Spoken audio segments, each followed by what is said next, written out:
The kitchen still smelled like her. That was the hardest part of the first morning after. Not the silence, though the silence was different now. Heavier, more settled than the quiet Edna had always kept.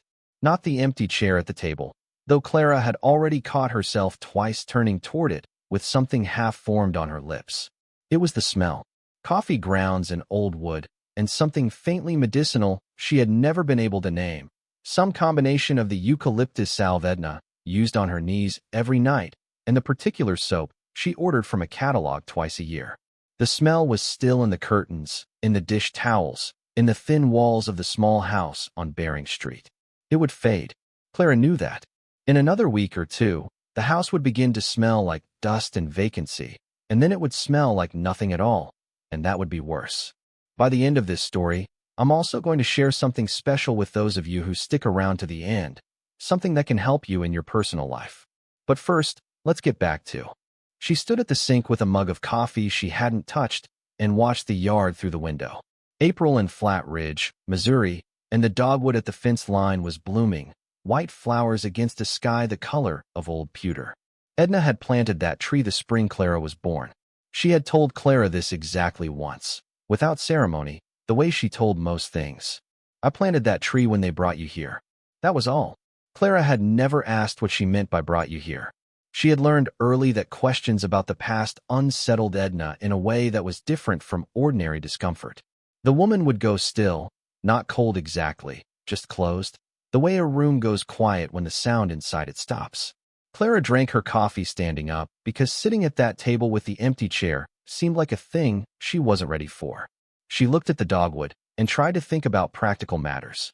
The funeral had been 2 days ago. 12 people at the graveside. Pastor Ewing from the Baptist Church, a few women from Edna's Tuesday Bible study, the Hubbard family from next door, her co-worker Dina who had driven over in her Civic with a covered dish she pressed into Clara's hands afterward.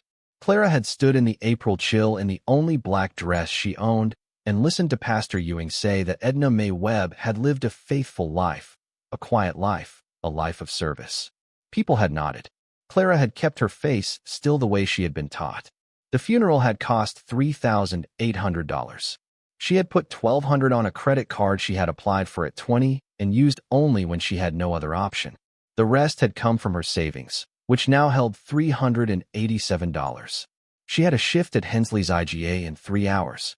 She also had, in her coat pocket, a letter from Hector Guzman, her landlord, informing her that the lease had been in Edna's name and was therefore considered terminated, and that he would need the property vacated by the end of the month. 26 days. She needed to call someone about this. She wasn't sure who.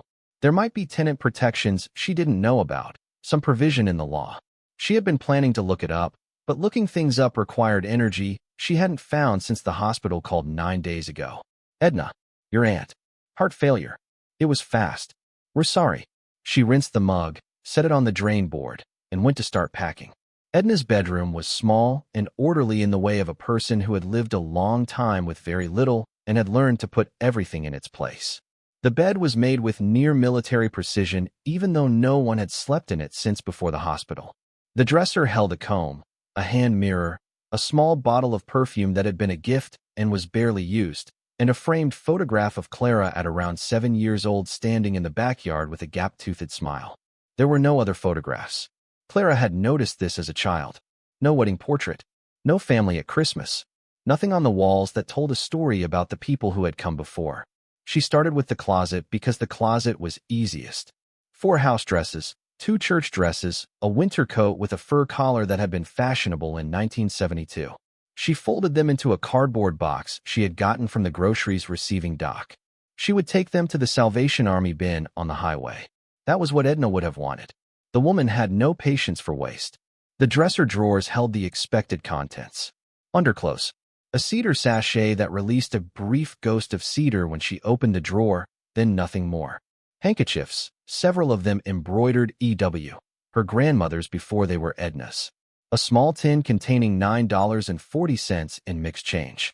Clara set the tin aside. In the bottom drawer, underneath a folded quilted bedrunner, she found the Bible. She had known about it. She had seen Edna take it out on certain evenings, not the kitchen Bible that lived on the table next to the reading glasses, and was read every morning with coffee. But this other one, the older one, kept separate. It was a King James, bound in black leather so old it had dried to gray at the spine and along the corners. The pages were edged in gold that had mostly worn to a faint warm glint. Clara lifted it out carefully because it had the weight of something that needed to be handled with care, not from fragility exactly, but from something less easy to name. She set it on the dresser. She would keep it. There was almost nothing else in this room she particularly needed to hold on to. The furniture was rental furniture, the clothes would go to Goodwill, the photographs she would take. The Bible she would keep. She reached out to move it from the dresser to the box. When she lifted it, something slipped from between the pages and landed face down on the dresser surface. An envelope. White, or what had once been white, aged now to the color of old ivory. Water stained at one corner in a way that suggested it had been wet a long time ago and dried carefully. It landed face down. Clara picked it up and turned it over. The envelope had been opened. The flap was unsealed, the glue long gone. It lay flat in her palm. She looked at the front. Addressed in careful, deliberate cursive to Miss Edna Webb, 14, Bering Street, Flat Ridge, Missouri, 63447. No return address.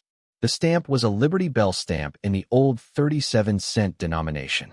The postmark was smudged past reading, but stamps like that meant the early 2000s, 2002 or 2003 by Clara's rough estimation. The handwriting was the kind produced by someone who had learned penmanship when penmanship was still considered a mark of character. Clara stood in the quiet bedroom, holding the envelope for a long moment. Then she opened it. Inside was a single sheet of heavy cream paper, folded in thirds in the formal manner of business correspondence. The water damage was more extensive on the page than on the envelope, but only the bottom third was significantly affected, several lines there reduced to a smear of blue ink. The top two-thirds was intact, and at the top of the page, printed in dark blue ink that had faded only slightly, was a letterhead, H. W. Whitfield 7, Beaumont Place, Suite 400 Charleston, South Carolina, 29401 below the letterhead, a date, March 14, 2003, and below the date, in the same careful cursive as the envelope address, Dear Miss Webb, I am writing to you regarding the child, Clara, who you have been caring for these past 3 years. I have been made aware of your address through the agency of a mutual acquaintance who wished to remain unnamed, and I hope you will forgive this intrusion on your privacy. I will not waste your time with explanations of what you already know. Ruth is gone. That is a fact I have had to live with, and I understand that you have had to live with it as well, and I will not argue with whatever portion of blame you may place on me. There is enough truth in it to make arguing useless. What I am writing to say is this. The child did not choose the circumstances of her birth any more than Ruth chose them. Whatever wrong was done is mine to answer for, not hers. I have spoken with my attorney, Mr. Benjamin Beaumont, and I have made certain arrangements that I believe are appropriate given everything that has transpired. These arrangements are not conditional on your forgiveness of me, nor on any contact between myself and the child. If you prefer that she never know my name, I will accept that. But the arrangements exist regardless, and they will be there when they are needed. If you wish to know more, or if at some point the girl is old enough and wants to know, Mr. Beaumont's firm is at the address above. The name Clara Webb is in the file. Whatever else you may think of me, I want you to understand that I will not allow what happened to Ruth to be the final word on this family. There is more I could say. I find I am not able to say it in a letter. Respectfully, H. W. Whitfield. Clara read it once. Then she read it again.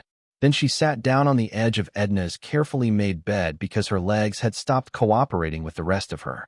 The child, Clara, 3 years old in March of 2003, which was correct. Ruth was gone. Ruth and Webb, the name on the laminated prayer card she had found inside Edna's kitchen Bible at 9 years old, the one she had asked about and been told, "That's your mama.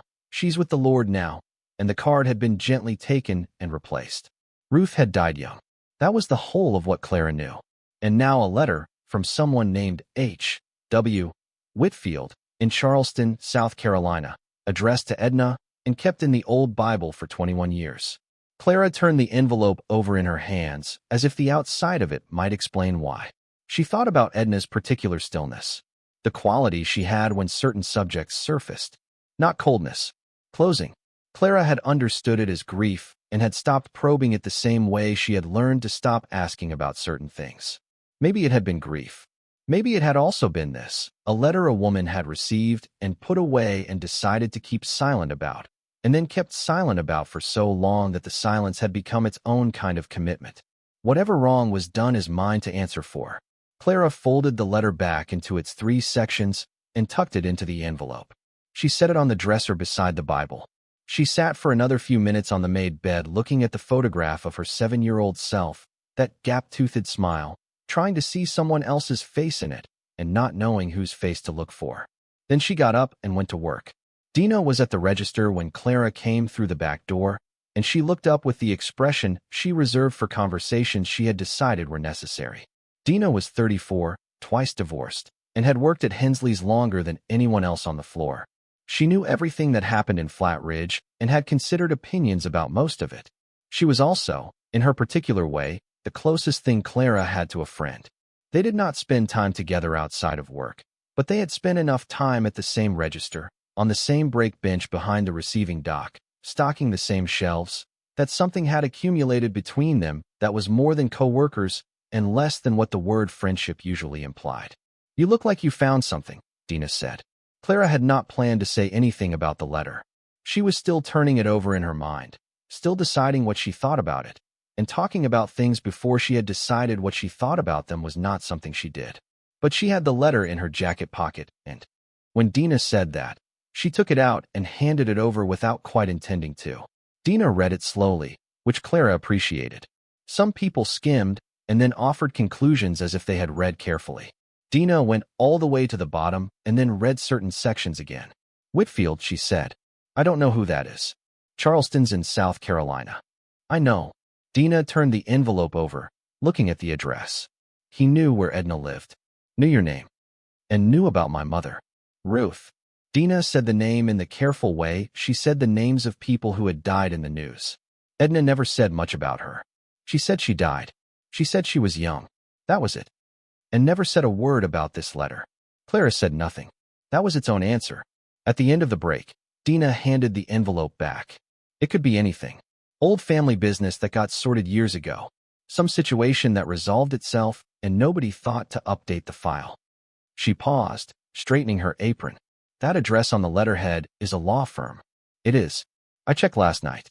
Beaumont and Associates. They're still active. They have a current website." Dina looked at her in the particular way that meant she was deciding whether to say what she was thinking. "Clara, I know you're in a rough spot right now. 26 days, no savings. I'm not saying this letter isn't real. I'm saying people who are in hard spots sometimes look at something like this and read more into it than is actually there. I'm not reading anything into it yet. I don't have enough information to read anything into it." "All right," Dina said. "That's fair." She looked like she wanted to say more. She didn't. Marcus, who stocked the overnight shift and was finishing his last hour when Clara arrived, had overheard part of it from the cereal aisle. He leaned around the end cap with a carton of cornflakes under his arm. Who's going to track down a kid in Missouri over something that old unless they want something back? "Nobody asked," Dina said flatly. "I'm just saying. Old money types don't give things away. They find angles." Clara went to stock the dairy section and thought about the letter for the next 5 hours. That evening she searched H.W. Whitfield on her phone from the couch, where she had been sleeping since the hospital call, because the bedroom felt too close to the empty chair and the empty bed and all the specific weight of what was no longer in the house. The search returned more than she expected. Harold Whitfield, an obituary in the Charleston Post and Courier, 8 years old. Founder of Whitfield Land Holdings, described as one of the largest private property developers in the coastal Southeast for 4 decades. Survived by no children. He had been married to Lorraine Whitfield, who had predeceased him by 14 months. The obituary was brief in the way of men who are wealthy enough that their professional record speaks for itself. She found a few other articles, some historical, some business. The Whitfield family had been in South Carolina since before the Civil War. Land, originally, and then timberland, and then real estate as the Carolina coast developed. Harold had taken the family holdings and built them into something considerably larger during the 1970s and 1980s. There were photographs, a groundbreaking ceremony in 1988, A charity gala in the late 1990s. Harold Whitfield was tall, broad-shouldered, with the kind of face that aged well, all strong bones and white hair, wearing expensive suits the way a man wears things he has owned so long they feel like skin. She searched his name alongside the word daughter and found nothing. She searched Whitfield Land Holdings daughter and found nothing. She searched Harold Whitfield Ruth and stopped on the third result, which was a very brief mention in a Society column from 1999 noting that Harold Whitfield and his wife Lorraine had sold their primary Charleston residence and relocated to their family estate outside the city. The column listed no children, no one named Ruth. Clara stared at the column for a while, trying to find something in the absence of information. She zoomed in on the gala photograph. Harold Whitfield, standing next to his wife at some event, late 1990s from the look of it. She studied his face. She studied her own face in the dark reflection of the phone screen. She did not let herself finish the thought. She put the phone down and stared at the ceiling until she fell asleep. In the morning, she called the number listed on the Beaumont and Associates website. It rang 4 times and transferred to a professional voicemail. The firm name recited clearly by a measured female voice. Clara left a message that she felt was inadequate even as she was leaving it. Her name was Clara Webb. She was calling from Missouri. She had found a letter dated 2003 from a Mr. H. W. Whitfield that had been sent to her grandmother's address, and she was hoping to understand what the letter referred to. She left her cell number. She thanked whoever would hear the message and hung up. She spent the morning finishing the kitchen, the pantry, the cabinet above the refrigerator, the drawer full of rubber bands and twist ties, and an expired coupon book, and the small things that accumulate over decades of living somewhere. By 11, she had filled 4 boxes and 2 garbage bags, and the house had begun to feel less like a house and more like the idea of one. The firm called back at 12:41. "Is this Clara Webb?" The voice was a woman's, precise and measured, with a South Carolina accent that was not the exaggerated drawl of movies, but something older and more restrained. "Yes. My name is Margaret Beaumont. I'm the managing partner at Beaumont and Associates. You called this morning about a letter from Harold Whitfield." "That's right. It was in my grandmother's Bible. She passed away recently." A pause. Brief, but there was something in it. "I see. Before we continue, can I verify a few things?" "What kind of things?" "Your date of birth. And your mother's name." Clara gave her both. January 9th, 2000. Ruth and Webb. The pause that followed was longer than the first one and had a different texture to it. Not the pause of someone checking a file. The pause of someone managing a reaction. "Miss Webb," Margaret Beaumont said, "I think you should come to Charleston." She did not have the money to fly. This was a calculation she ran out on her phone's calculator 20 minutes after hanging up, sitting at the kitchen table with the empty chair across from her and the practical arithmetic of her situation in front of her. Greyhound from the station in Greenfield, which was 15 miles away, to Charleston via Atlanta, one way was $87, round trip $162. She had $387 in savings and $800 available on the credit card. The bus was possible. She did not have a reason to believe this was anything specific yet. Margaret Beaumont's voice had been professional and serious, but Dina's caution was not wrong as a general principle. Clara had found a letter in a dead woman's Bible, called a number, given 2 pieces of identifying information, and been asked to come to South Carolina. That was the complete set of facts. She had verified that Beaumont and Associates was a real firm at the address on the letterhead. She had verified that a Benjamin Beaumont had been Harold Whitfield's personal attorney. She had verified that a Margaret Beaumont was the current managing partner, which implied she was probably related to the founder. These things were real and checkable. Everything else was still empty space. She also had 26 days before the house on Bering Street belonged to someone else. She told Dina she was taking 3 days off. Dina looked at her without expression for a moment. "The law firm in Charleston. I'm not saying it's anything." "No. You're going, though?" "I'm going." Dina nodded slowly. "I'll cover your shifts." She thought for a moment. "You need anything?" "Gas money." "I'm taking the bus." "All right. You call me when you get there." She paused. "I mean it. Don't be one of those people who goes somewhere and goes quiet." "I'm going to a law office, Dina." "I know. Call me anyway." Marcus happened to be in the break room getting his jacket when Clara mentioned the bus. He didn't look up from his locker. all the way to South Carolina on a Greyhound for somebody who could have just sent a certified letter if it was real. He zipped his jacket. That's your time. Clara didn't answer him. She wasn't going because she was certain. She was going because she had $387.26 and a letter from a dead man tucked inside a Bible that had been kept hidden in a bottom drawer for 21 years, and she needed to know what it meant. She left on a Tuesday morning, the last week of April. The bus out of Greenfield pulled away at 6:15, and she sat in the window seat with the old Bible in her lap and the letter in the front pocket of her backpack. The early light was flat and gray. Missouri in late April was all the visual suggestion of spring without the warmth that would make it convincing. The fields along the highway still brown at their edges, the new grass thin and tentative. She watched the land go by and tried to think clearly. She had brought a change of clothes, her phone charger, and the folder she had been using to organize Edna's papers. She had brought the Bible because leaving it in the increasingly empty house felt wrong, and because she had not yet resolved what she felt about the fact that it had contained something she was never supposed to see. She had read the letter from Harold Whitfield 3 more times in the days since she had found it. She could recite most of it now without looking. The child did not choose the circumstances of her birth. She had spent time thinking about those words and the fact that they were written in 2003, when she was 3 years old, by a man she had no memory of and no knowledge of. Someone who had known about her, who had known her name and her grandmother's address, and had written carefully about things she had not been told, things that were apparently hers to know and had been kept from her anyway. She was not angry at Edna. She had tried to examine whether she was angry and found something more complicated than anger, a kind of sad confusion that didn't have a clean name.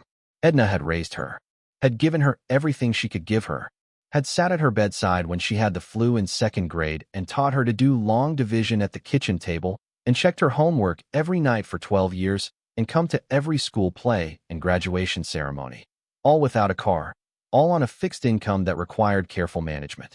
She had been loved. That was not something to argue with. She had also been kept from something. That was not something to argue with either. Clara watched the highway and let both of those things be true at the same time, which was something she had learned to do from Edna herself.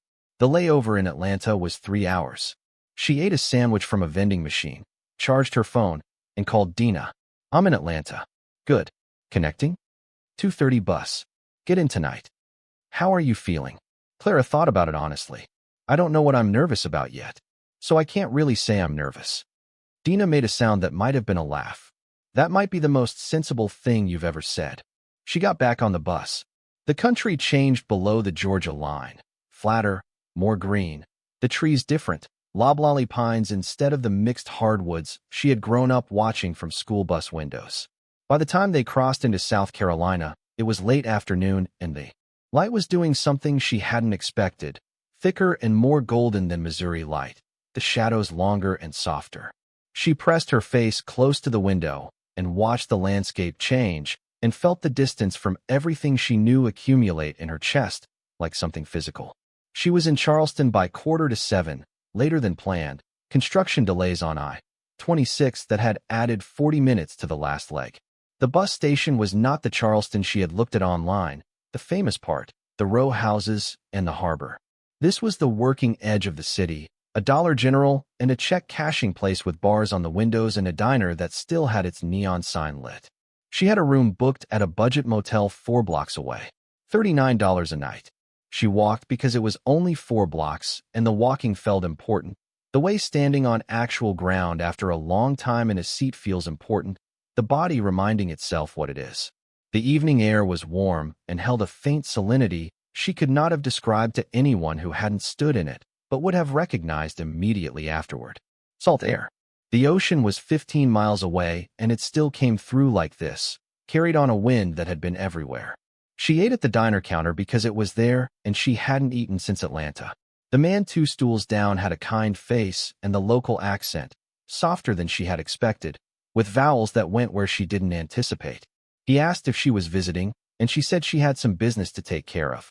He said Charleston was a fine place for business and a finer one for everything else, and she ought to take some time while she was here to walk down by the Battery if the weather held. She thanked him. She went back to the motel. The room was clean and the air conditioning was set too cold, and she turned it off and lay on the narrow bed looking at the ceiling. She looked up Beaumont and Associates on her phone again, the address, 7 Beaumont Place, which was in the historic district. About 2 miles from the motel according to the map. She looked at the photograph of Benjamin Beaumont on the firm's history page.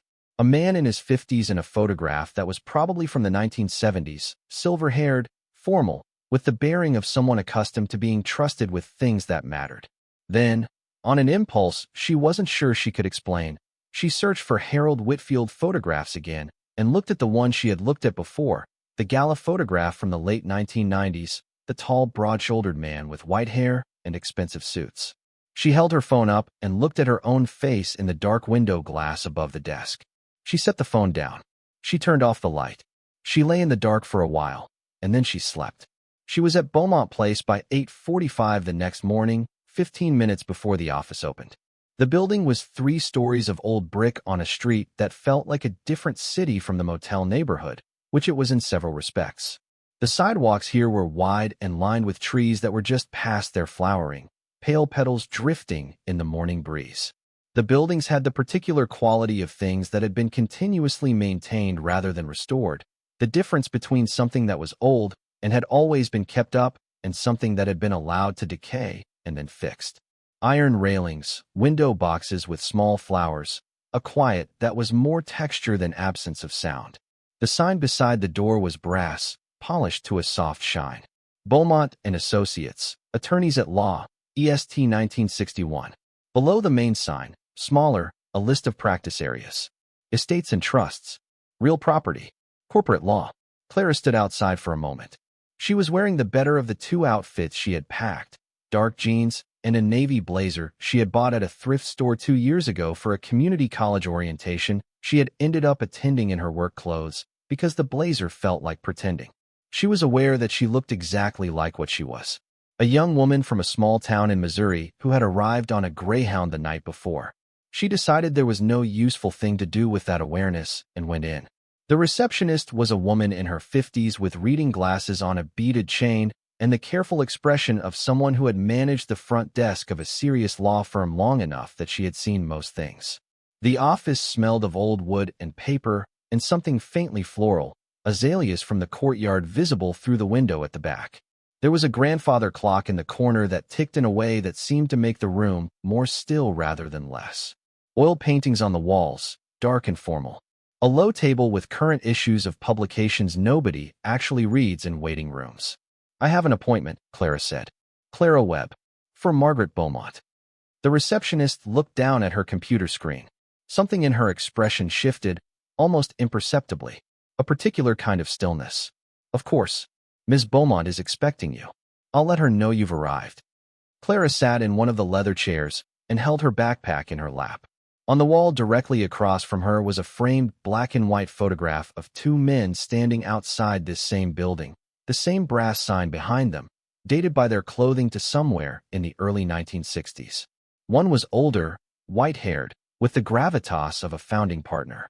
The other was younger, around 40, broad-shouldered and tall, with a face that was already building toward the strong-boned set she recognized from the online photographs. Under the photograph, a small brass plate. Benjamin T. Beaumont and Harold W. Whitfield, 1963. Clara looked at the photograph for a long time. She looked at the set of Harold Whitfield's jaw, the way his shoulders occupied space, the particular way he held himself, and she felt the thought she had been not quite letting herself finish for 3 days begin to resolve. Miss Webb, the woman in the doorway, was around 60, trim and straight-backed, with silver hair cut practically short, and the kind of face that had been striking decades ago and had not surrendered the quality, only changed it. She wore a gray suit that had been made by someone who knew what they were doing, and she was looking at Clara with an expression Clara had not anticipated. Not the professional courtesy she had been bracing for. Something more complicated. Something that looked, in a way she couldn't have explained, like the expression of a person who had been waiting a long time for a specific thing to happen and was now watching it happen. "I'm Margaret Beaumont," the woman said. "Please come in." The office was large and book-lined, with a window looking out onto the courtyard where azaleas were blooming pink against old brick.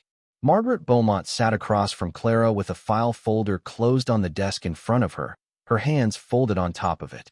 The folder was thick, substantial, the kind that has been added to over many years.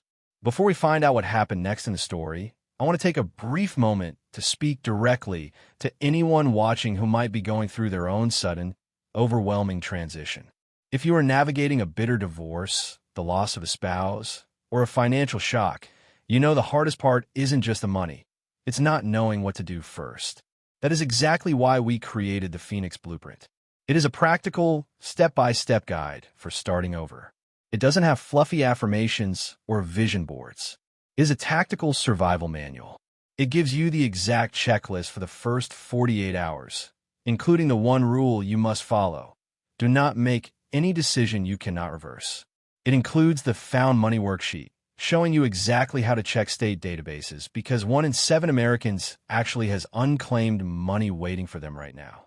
It even gives you word-for-word boundary scripts to use when family members pressure you for money or try to make decisions for you. You can get the entire guide right now for just $17. If you're watching on your TV, just pull out your phone, open your camera, and scan the QR code on the screen right now. If you're on a computer or phone, click the top link in the description. You don't have to figure this out alone. Now, let's get back to the story. The tab had been replaced recently with a clean label, but the original tab was still visible underneath, the writing on it worn to near illegibility. Your grandmother passed 2 weeks ago, you said. Yes. Heart failure. It was quick. I'm sorry. Margaret said it like she meant it. Were you close? She raised me. My mother died when I was 3. Margaret nodded in the way of someone confirming what they already knew. You said you found the letter in a Bible. Her old Bible. The one she kept in her bedroom, not her everyday one. It was in the bottom drawer of her dresser. She never spoke of it to you. No.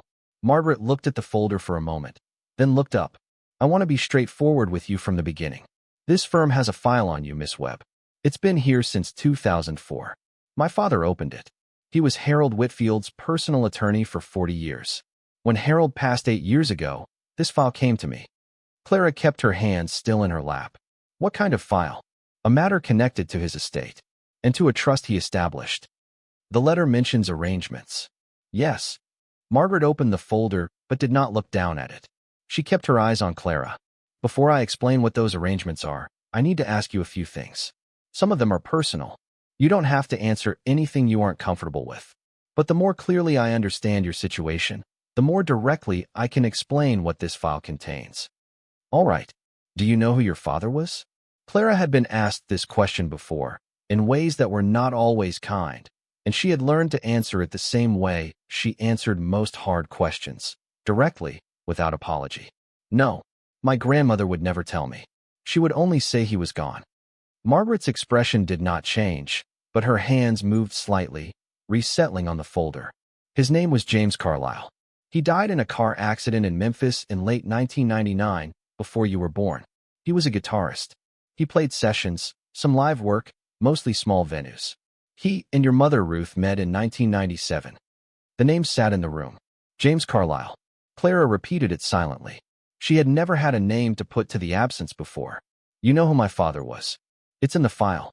Harold Whitfield commissioned a full account of your mother's life after she left the family home. Everything from 1995 onward. James Carlisle is part of that record. Clara looked at the file on the desk. Then Harold Whitfield was connected to my mother. Margaret paused. One of those pauses that is not hesitation, but management. Harold Whitfield was Ruth's father. Your maternal grandfather. The room did something. Not physically. The clock in the lobby was still ticking.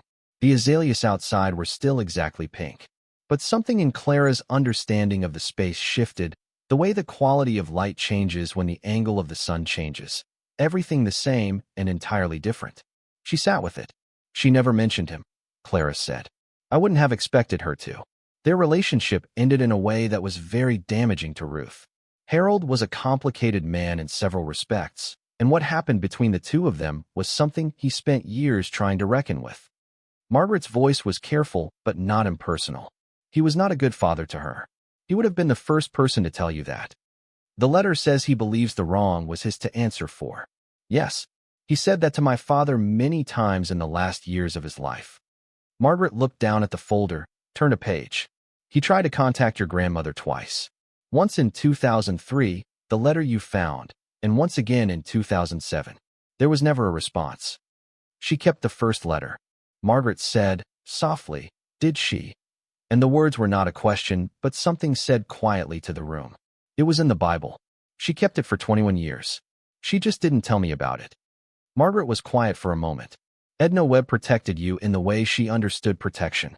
I've thought about this file for 8 years and wondered more than once what she was waiting for, or whether she intended to wait out her whole life. I can't judge her for it. I can only tell you that the arrangements Harold made weren't contingent on her cooperation or on her choosing to tell you. He knew she might not. So he built in another way. He tried to have you found. After 2007, when it was clear your grandmother wouldn't respond, he engaged a search firm. He passed before they made real progress. But the will was written to anticipate that. It was written to find you regardless. Margaret looked at her steadily. And here you are. Margaret stood and went to a credenza along the wall, pulling open a lower drawer. She removed a bound document, brought it to the desk, set it between them. This is Harold Whitfield's will, executed in 2012, 2 years before he died. His primary estate was distributed to charitable organizations and to Lorraine, who, as you may know, predeceased him. There are other distributions, to employees, to board members of Whitfield Land Holdings, to individuals he wanted to recognize. Margaret found the tab page and turned the document so Clara could see it. And there is one section that addresses what he called the Carlisle Webb provision.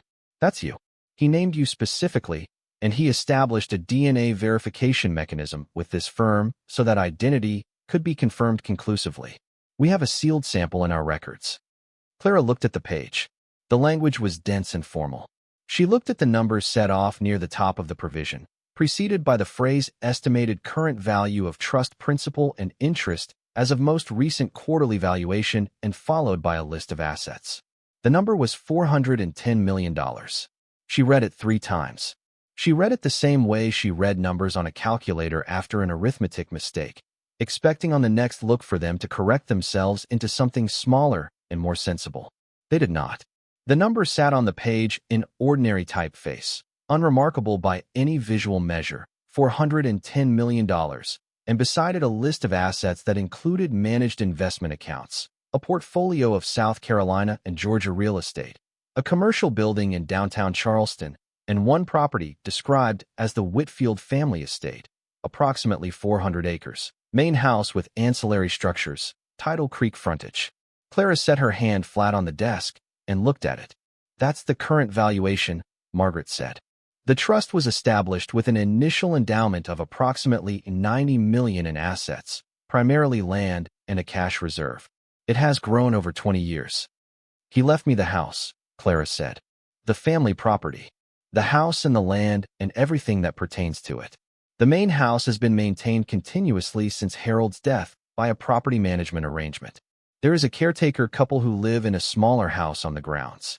Harold wanted the property to remain intact and occupied until the heir took possession. Margaret paused. He did not want it to sit empty. Clara looked out the window at the azaleas. She thought about Harold Whitfield looking at a school photograph of a girl he had never met. She thought about a man writing a letter in 2003 to an address in Missouri and receiving no reply, and then trying again in 2007 and receiving no reply, and then engaging a search firm, and then dying without ever having seen what he was looking for. She thought about Edna's particular kind of silence, the silence that was not indifference but protection of a fierceness she had never fully understood until now.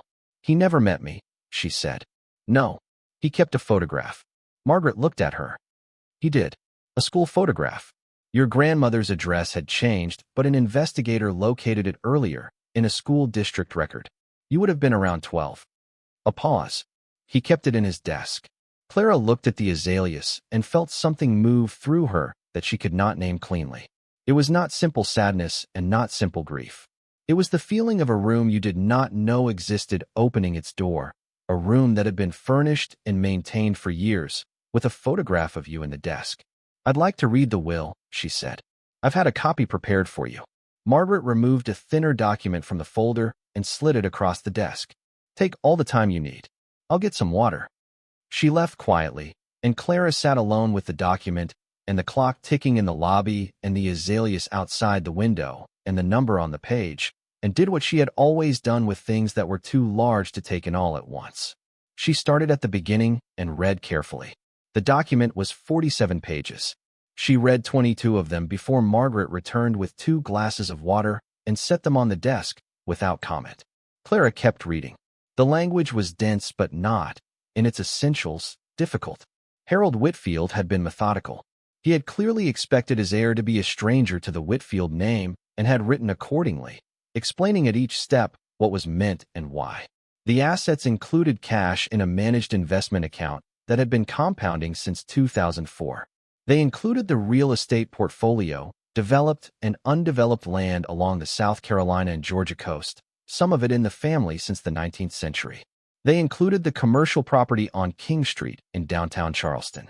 And they included the Whitfield family estate outside of the city, which Harold had described in the document not with the clinical language used for the other properties, but in something closer to plain speech, as the place where his family had lived for 5 generations and where he had grown up, and where he hoped, in whatever time remained to him when he was writing, that his granddaughter would someday choose to live. The word granddaughter sat in the middle of that paragraph, like something placed there deliberately. Clara read it 3 times. She set the document down and picked up her water glass. "He left me the house," she said again. "The house and the land. His family's house." She looked at Margaret. "The house Ruth grew up in." "Yes." Margaret's voice was quiet. "The same one." Clara thought about that. About a girl named Ruth growing up in a house on a tidal creek and leaving it at some point and never going back. About a man who had driven her away and then spent the rest of his life trying to undo it and not quite reaching that far. "I'd like to see it," she said. "The property. Is that possible? I can take you tomorrow morning, if you'd like. It's about 40 minutes from the city." Clara nodded. She folded the copy of the will carefully and set it beside her backpack. She thought about calling Dina. She thought about the 26 days and the rental house in Flat Ridge and the 6 boxes of Edna's belongings she had left stacked in the bedroom. "There's one more thing," Margaret said. She opened the original folder again and removed a single envelope from near the back. It was sealed, not water-stained, the paper still cream-colored, firm. Clara's name was written on the front in the careful cursive she recognized from the letter in the Bible. "Harold left this with my father in 2012, Margaret said, "with instructions that it be given directly to you when you came in. Not mailed, not sent through intermediaries. Handed to you in person." She held it out. "You can read it here, or privately. Either way." She stood and left the office without further ceremony, closing the door softly behind her. Clara sat alone with the sealed envelope in her hands. She could see the shape of Margaret Beaumont through the frosted glass panel of the door, a still figure at the receptionist's desk. Outside, the azaleas held their color against the old brick. The clock in the lobby ticked. She pressed her thumb under the seal and opened the envelope. Inside was a single sheet of the same cream-colored paper as the letterhead, folded in the same 3 sections as the letter to Edna. Harold Whitfield's handwriting was the same careful cursive, steady and deliberate, the penmanship of a man who had learned it as a form of discipline and had never let the habit go. He had written, "Clara, if you are reading this, then you found your way here despite the distance and the silence and everything that was done, with whatever intentions, to keep you from this part of your story. I am glad. I was not certain you would come. I am told I should have had more faith, but faith is something I came to late in life, and I am still learning how to use it. I don't know how old you are as you read this, or what kind of person you have become. I have a school photograph of you, 12 years old, dark-eyed and serious in a way that made my chest hurt when I first looked at it. I don't know if you are still serious, or if the world has managed to knock that quality loose, as the world will sometimes do to serious children. I hope it hasn't. Your mother was serious in the same way, and it was, of all her qualities, the one I understood least and now miss most. I owe you a great deal of truth. A letter is an inadequate vehicle for it, but it is what I have, so I will try. Your mother was the best thing I was ever given and the person I caused the most harm to across the 31 years I knew her. I was a man shaped by convictions that I held with great certainty and defended with great stubbornness, and every one of those convictions deserves to be examined by you honestly and found wanting. I will not name them or dress them up. You will understand what I mean when you understand the full account of what happened. She put the letter down on the desk. She pressed both palms flat against the wood and looked at the ceiling and breathed. She was aware of her own breathing, the measured rhythm of it, the way she had learned to breathe when things were too large to hold all at once. Through the frosted glass, Margaret Beaumont was a quiet shape, patient and still. Outside, the azaleas were very pink against the very old brick. Clara picked up the letter and read from the beginning again. The letter was 3 pages. Harold Whitfield's handwriting stayed steady through all of them. The same careful cursive, the same deliberate spacing between words that suggested a man who had composed this in drafts before committing it to the final page. Clara read it in full. He wrote that her mother Ruth had been the kind of child who collected things. Rocks, mostly, and feathers, and once an entire shoebox full of bottle caps because she liked the colors. He wrote this without sentimentality, in the plain way of someone describing what they had witnessed rather than what they wished they had paid more attention to at the time. He wrote that Ruth had been serious and funny in equal parts, that she could hold an argument longer than anyone in the family and often won, that she had been accepted to study journalism at the University of South Carolina and had gone for 2 years before leaving. He did not soften what came next. He wrote that when Ruth was 21, she had fallen in love with a man named James Carlisle, who played guitar in Memphis and who was, in Harold's words, by every measure a person of quality and character. He wrote that he had been unable to see this at the time because of convictions he had held with great certainty throughout his life, and that those convictions had led him to do something he spent the rest of his life trying to understand how to live with. He had told Ruth she had to choose. He had believed she would choose the family. She had chosen James, and she had left, and she had not come back, and Harold had not asked her to. He had learned about James's death through the investigator he later hired. He had learned about Clara the same way. By the time he knew Clara existed, Ruth had been gone for 2 years and Clara was an infant in Missouri, and Harold had come to understand, slowly and at great cost, that every conviction he had defended as principle had been nothing more than the rationalizations of a man who did not want to be changed by the world. He wrote, "I am not asking you to forgive me for what I did to your mother. I am not asking you to forgive me for the years you spent not knowing where you came from or why. Forgiveness is yours to give or withhold, and I have no claim on it.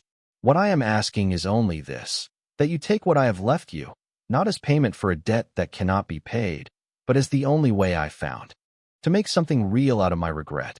The estate was your mother's home before it was mine to give away. It should have been hers. Since it cannot be hers, I want it to be yours." Near the bottom of the 3rd page, his handwriting changed slightly, still careful but somehow more open, as if something had released. "I have a photograph of you. You are 12 years old in it, and you are looking directly into the camera with an expression your mother had when she was deciding whether to trust something. I think about that expression. I think you will know what to do with what I am leaving you, not because you are a Whitfield, but because you are your mother's daughter. She always knew what the right thing was. She just needed the room to do it." Clara set the letter down on the desk. She pressed the pads of her fingers against the surface of the wood and looked out at the azaleas, and stayed very still for a long time. Margaret came back in quietly. She looked at Clara and did not immediately speak, which Clara was grateful for. She sat back in her own chair and waited. "He knew it was wrong," Clara said finally. "While he was doing it, he knew." "I think he did," Margaret said. "He said as much to my father more than once." Knowing something and being able to act against it are not the same capacity. She didn't go back. No. She sent one letter, after James died, to let Harold know. "She was pregnant with you. My father told me," she wrote, asking for nothing. "Just informing." Harold sent money, and she sent it back, and that was the last direct communication they had. Margaret paused. He was still trying to find a way to reach her when she died. Clara folded the letter back into its 3 sections. She held it in her lap and looked at the opposite wall, where the photograph of Benjamin Beaumont and Harold Whitfield in 1963 hung in its frame. Harold at 40, already certain of himself in the way the photograph showed. She tried to find the man who had written 3 pages to a granddaughter he would never meet in the face of the man standing straight in a suit outside a law office in 1963, and found that she could. "What do I need to do?" she said. "To make this official. A DNA sample, for the verification. We can have someone come to the office this afternoon." The result takes about 5 business days. Once identity is confirmed, I file the documentation with the probate court and the transfer of the trust begins. The process takes several weeks, but the assets are held in your name from the date of filing.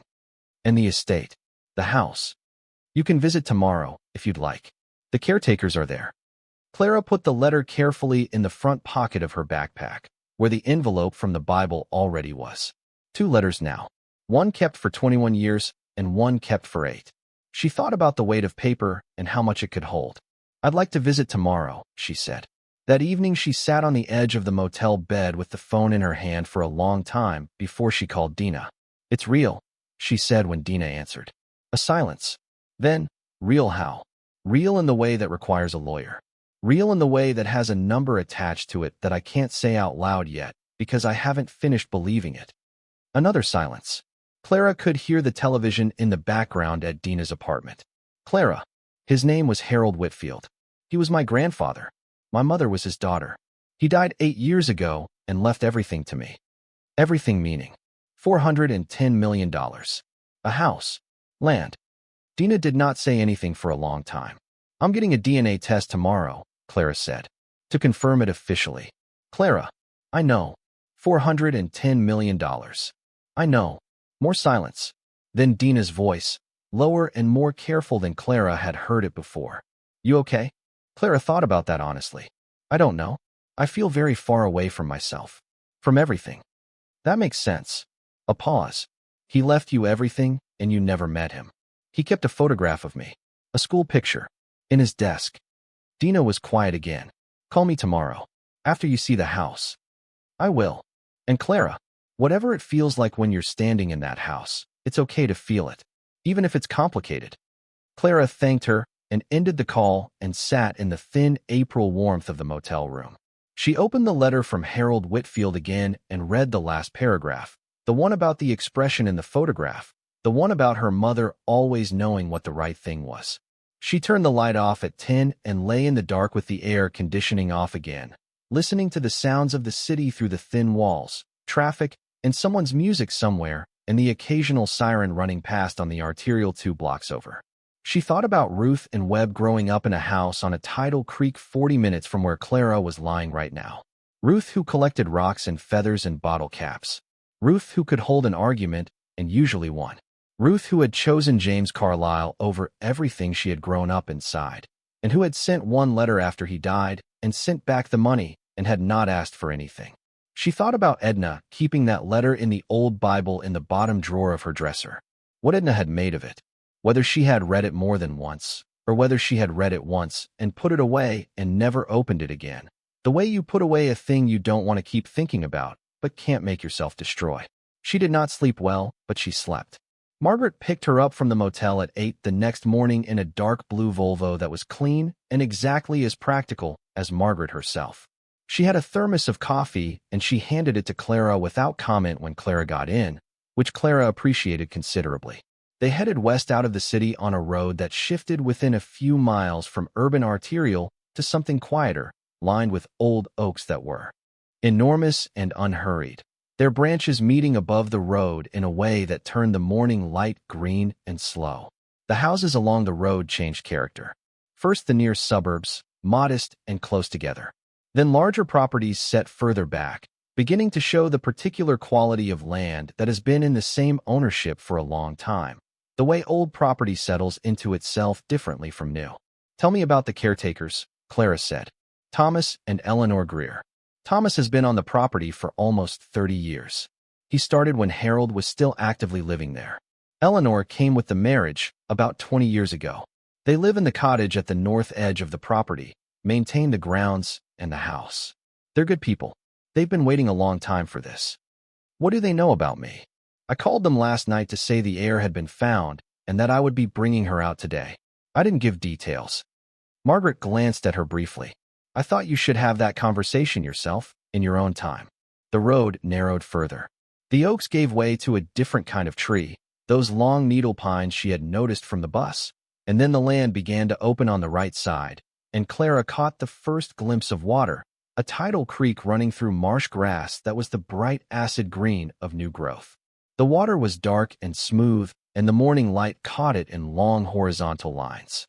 Margaret turned off the road onto a private drive marked by 2 stone pillars, the gate standing open.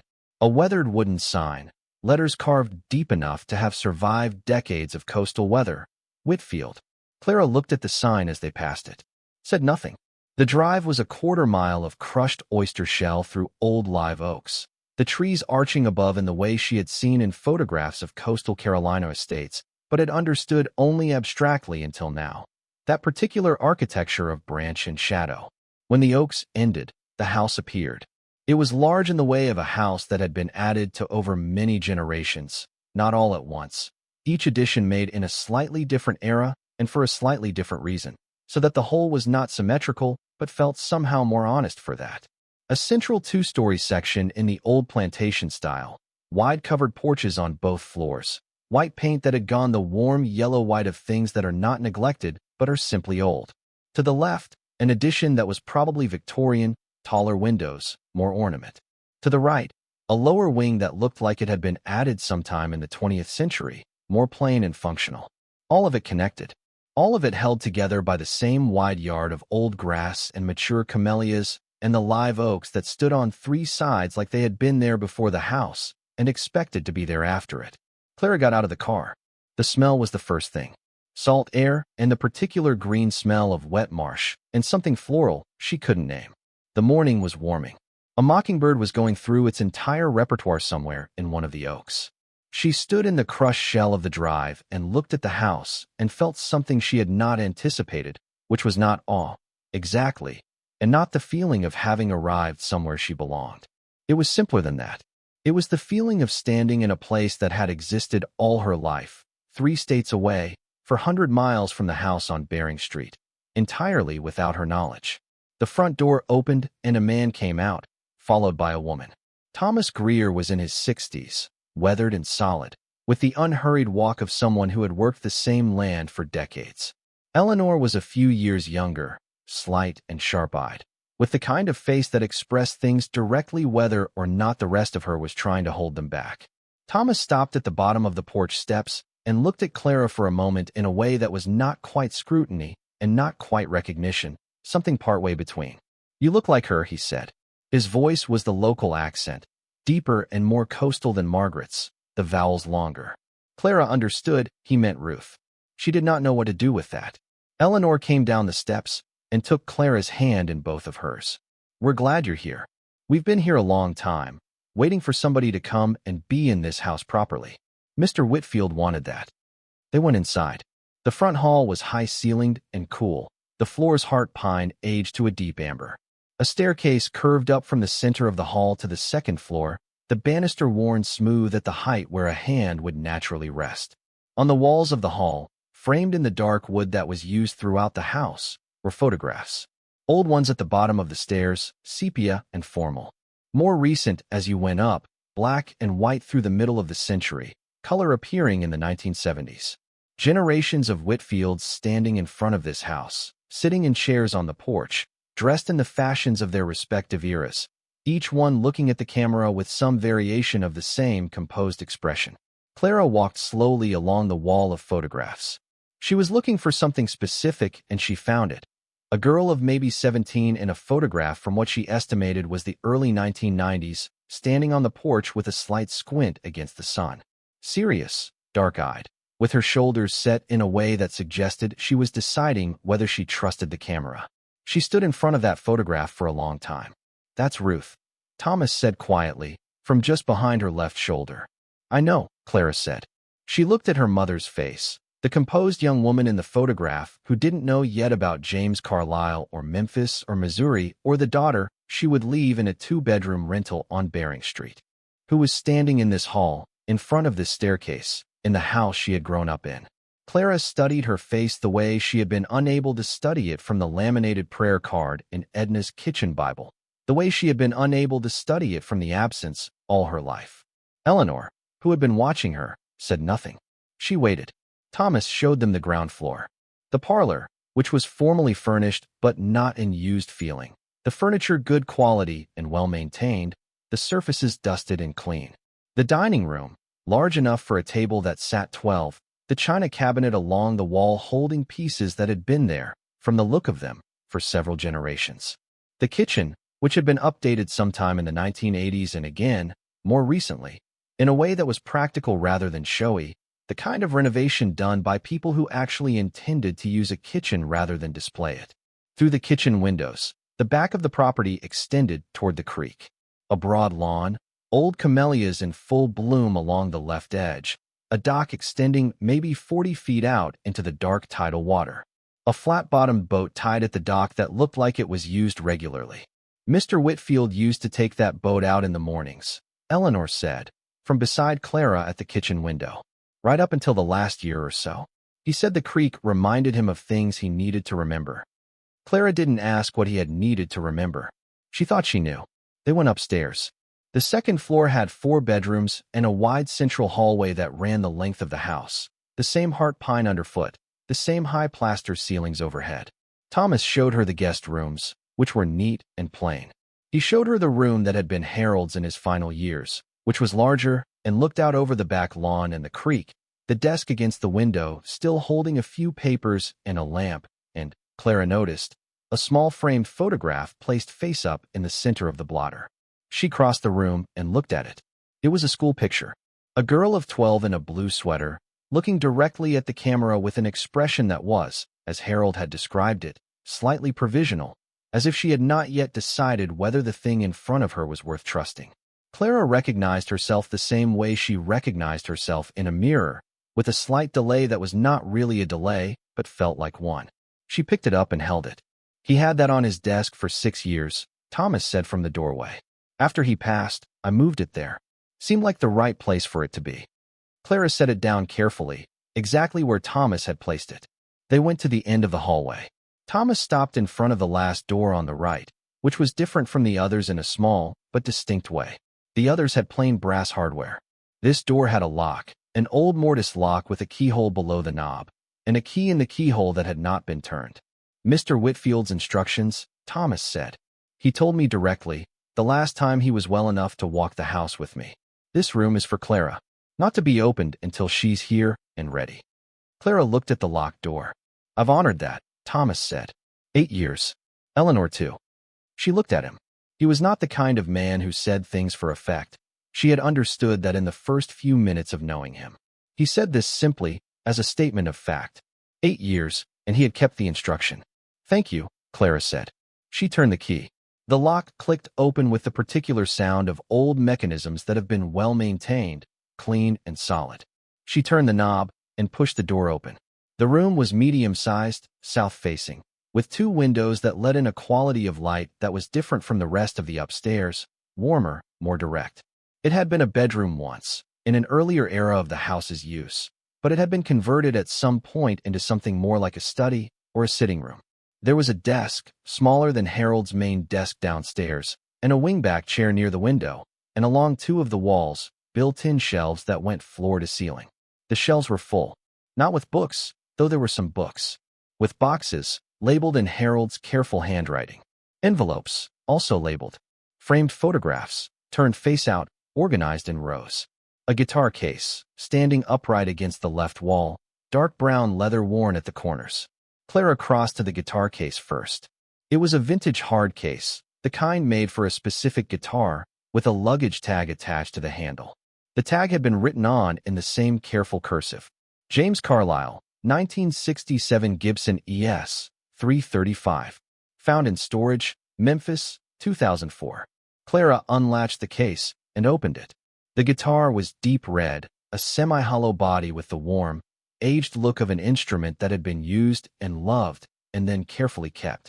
She did not play guitar. She had never held one in her life. She ran her fingers along the body of it without picking it up and thought about her father's hands, which she had no image of, no reference for, nothing but the fact that they had shaped music from this instrument in Memphis clubs and studios before he died at 26. She closed the case. She turned to the shelves. Harold had organized everything with the same methodical care evident in his will and his letters. Each box was labeled with dates and a brief description. Letters R, W, to H, W, W, 1990 to 1995. Photographs R, W. 1985 to 1997. Correspondence Re. J. L. Carlisle, 1999 to 2003. Clara's school records, obtained 2004.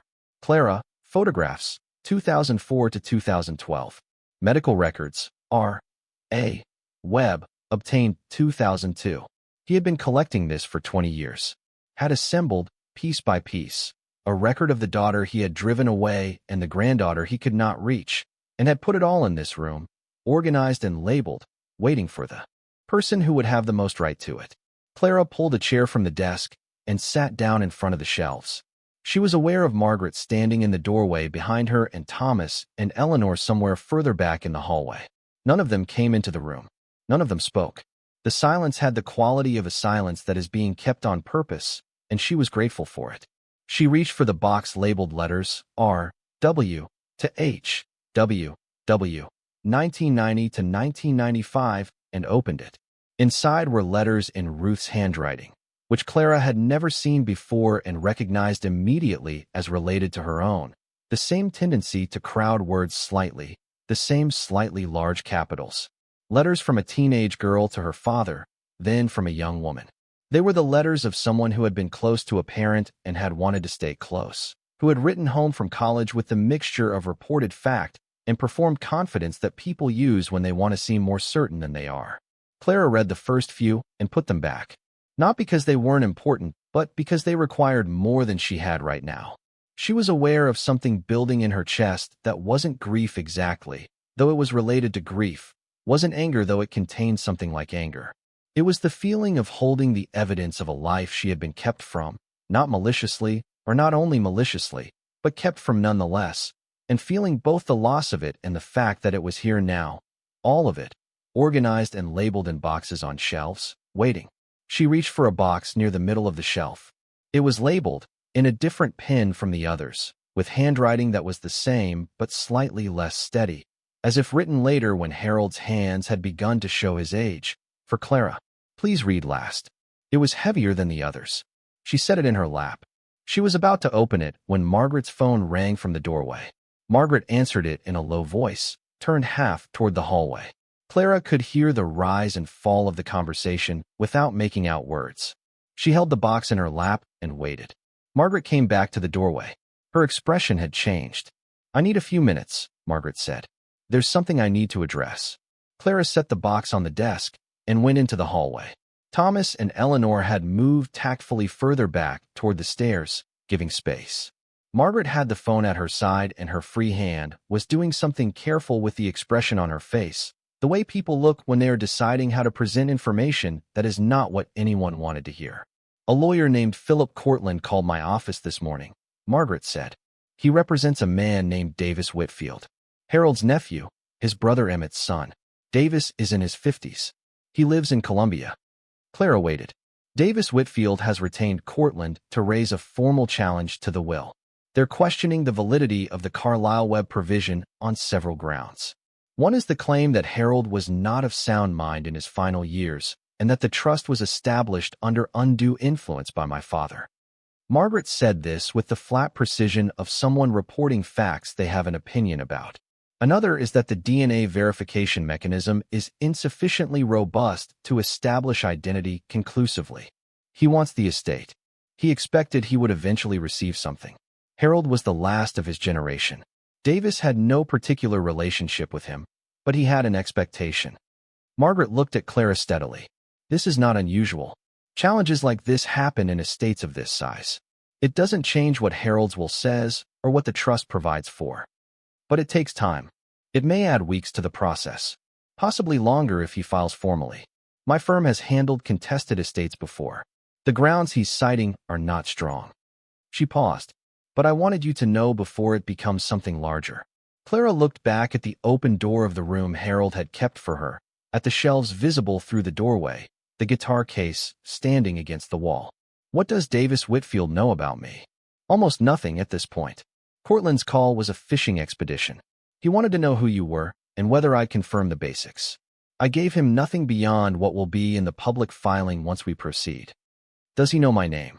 He knows the heir has been identified. He doesn't know details. Clara thought about this. about what would happen when the details became available to anyone who looked. A 20-year-old from Flat Ridge, Missouri, showing up at a law office to claim a $410 million estate. She thought about Marcus at the grocery store, who had said people see what they want to see when there's money involved.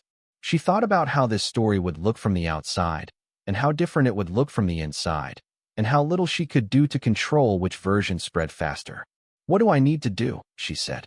"Right now, nothing. Let me handle Cortland. Your part is the DNA verification, which we're scheduling for this afternoon, and taking the time you need to go through what's in that room." Margaret's voice softened slightly. "That room is yours, Clara. Whatever's in it. Harold wanted you to have it. No challenge changes that." Clara nodded. She went back into the room and sat down in the wingback chair near the window, where the morning light came through at an angle that put the shelves in clear, even illumination. She could see every label from here. She could see the guitar case against the wall. She could see the box in the center of the desk marked for Clara. "Please read last." She picked up the box she had been about to open before Margaret's phone rang. She opened it. Inside were photographs, a great many of them, loose and unframed, sorted into smaller envelopes by year. She started with the earliest. Ruth at maybe 6 years old, on the dock behind this house, holding a very large fish with an expression of absolute pride. Ruth at 10, in school clothes, the same serious look Clara had seen in every photograph of her. Ruth at 16 in a group of other teenagers at what appeared to be a summer event on someone's property, laughing at something, the seriousness briefly suspended. And then, in an envelope marked Memphis, 1997 to 1999, photographs that were different. A man Clara did not recognize, photographed in a recording studio, the headphones around his neck, not looking at the camera, absorbed in something on a music stand. Tall, lean, dark-complexioned, with the hands of a musician, long-fingered and expressive even in a still photograph. In another photograph, the same man and Ruth together, at what appeared to be a small venue, Ruth's hand on his arm, both of them laughing at something out of frame. James Carlyle. Clara had been given his name yesterday for the first time in her life. She had been given the outline of him, the few facts available. A guitarist. Memphis. 1997. Dead before she was born. She had not had a face to attach to any of that until now. She looked at the photographs for a long time. She looked at his hands. She looked at the way he stood, the particular set of his shoulders, and then she looked at her own hands in her lap and found a similarity she had not had the context to look for before. In the last envelope in the box, there was a single folded sheet of paper, not part of the organized archive, tucked in loosely.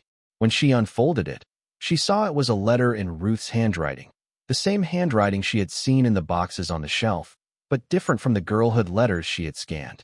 This was an adult hand, and the date at the top was October 1999, which meant Ruth had written it after James died and before Clara was born. Addressed to Harold. Clara read it. "Dear Daddy, I know you won't answer this. I stopped expecting you to answer things a while ago, and I don't mean that as an accusation. It's just what I know. But I want you to know that James died. He was coming home from a session, and there was an accident on the bridge.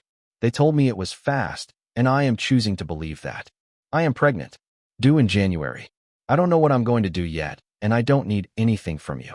I just thought you should know, since she will be your granddaughter. Or he will be. But I think she. I am not angry at you anymore. I was for a long time, and now I'm not. I'm just tired.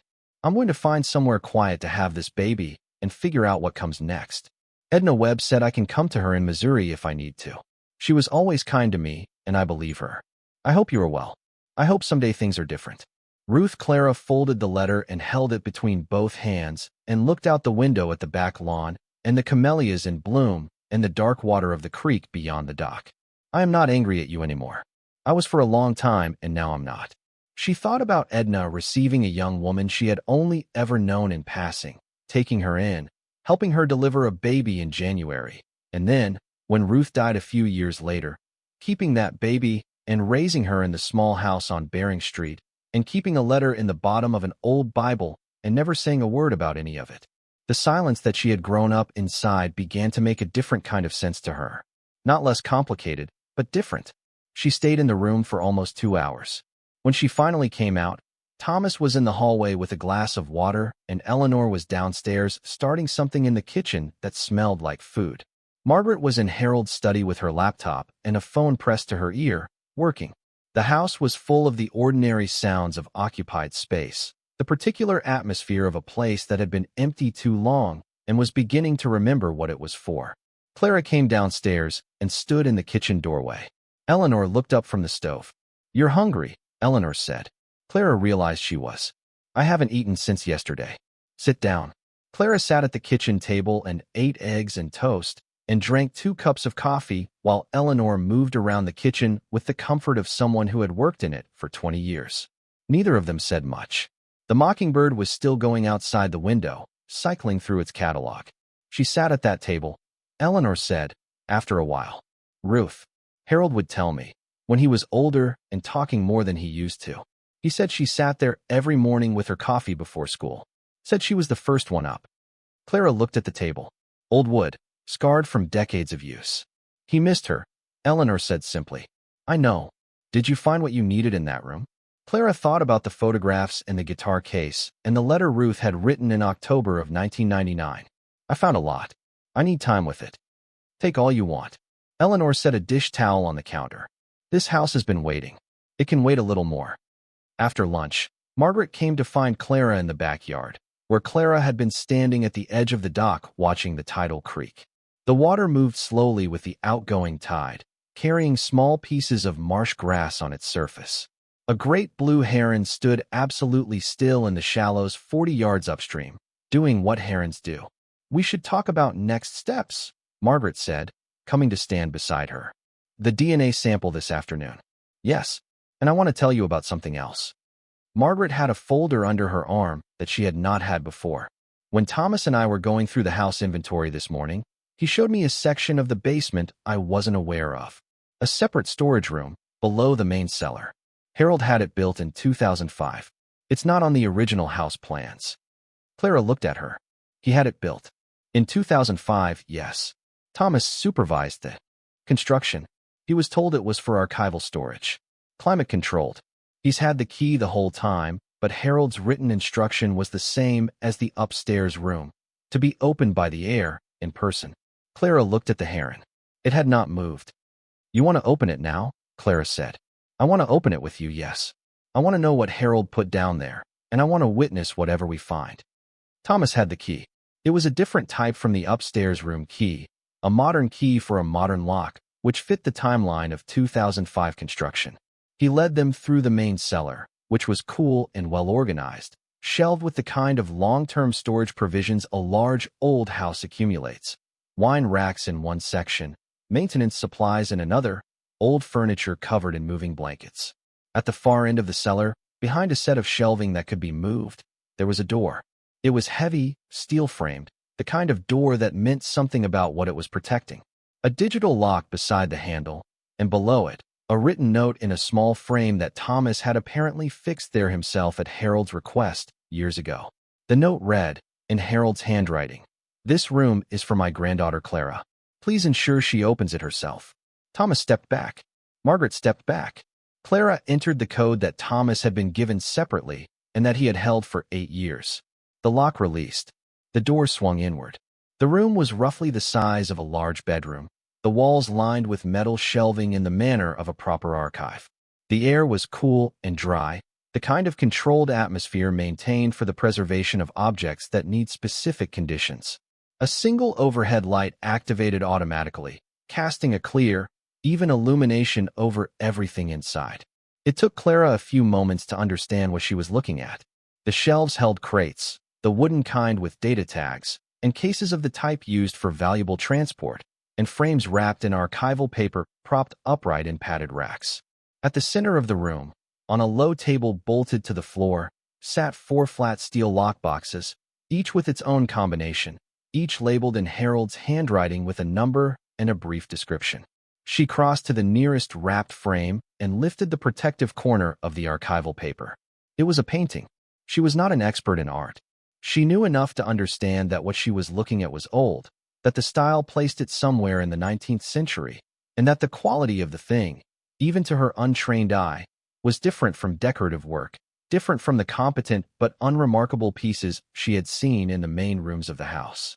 She looked at Margaret. Margaret was standing very still just inside the doorway, reading the label on the nearest crate. "What does the label say?" Clara asked. Margaret looked up.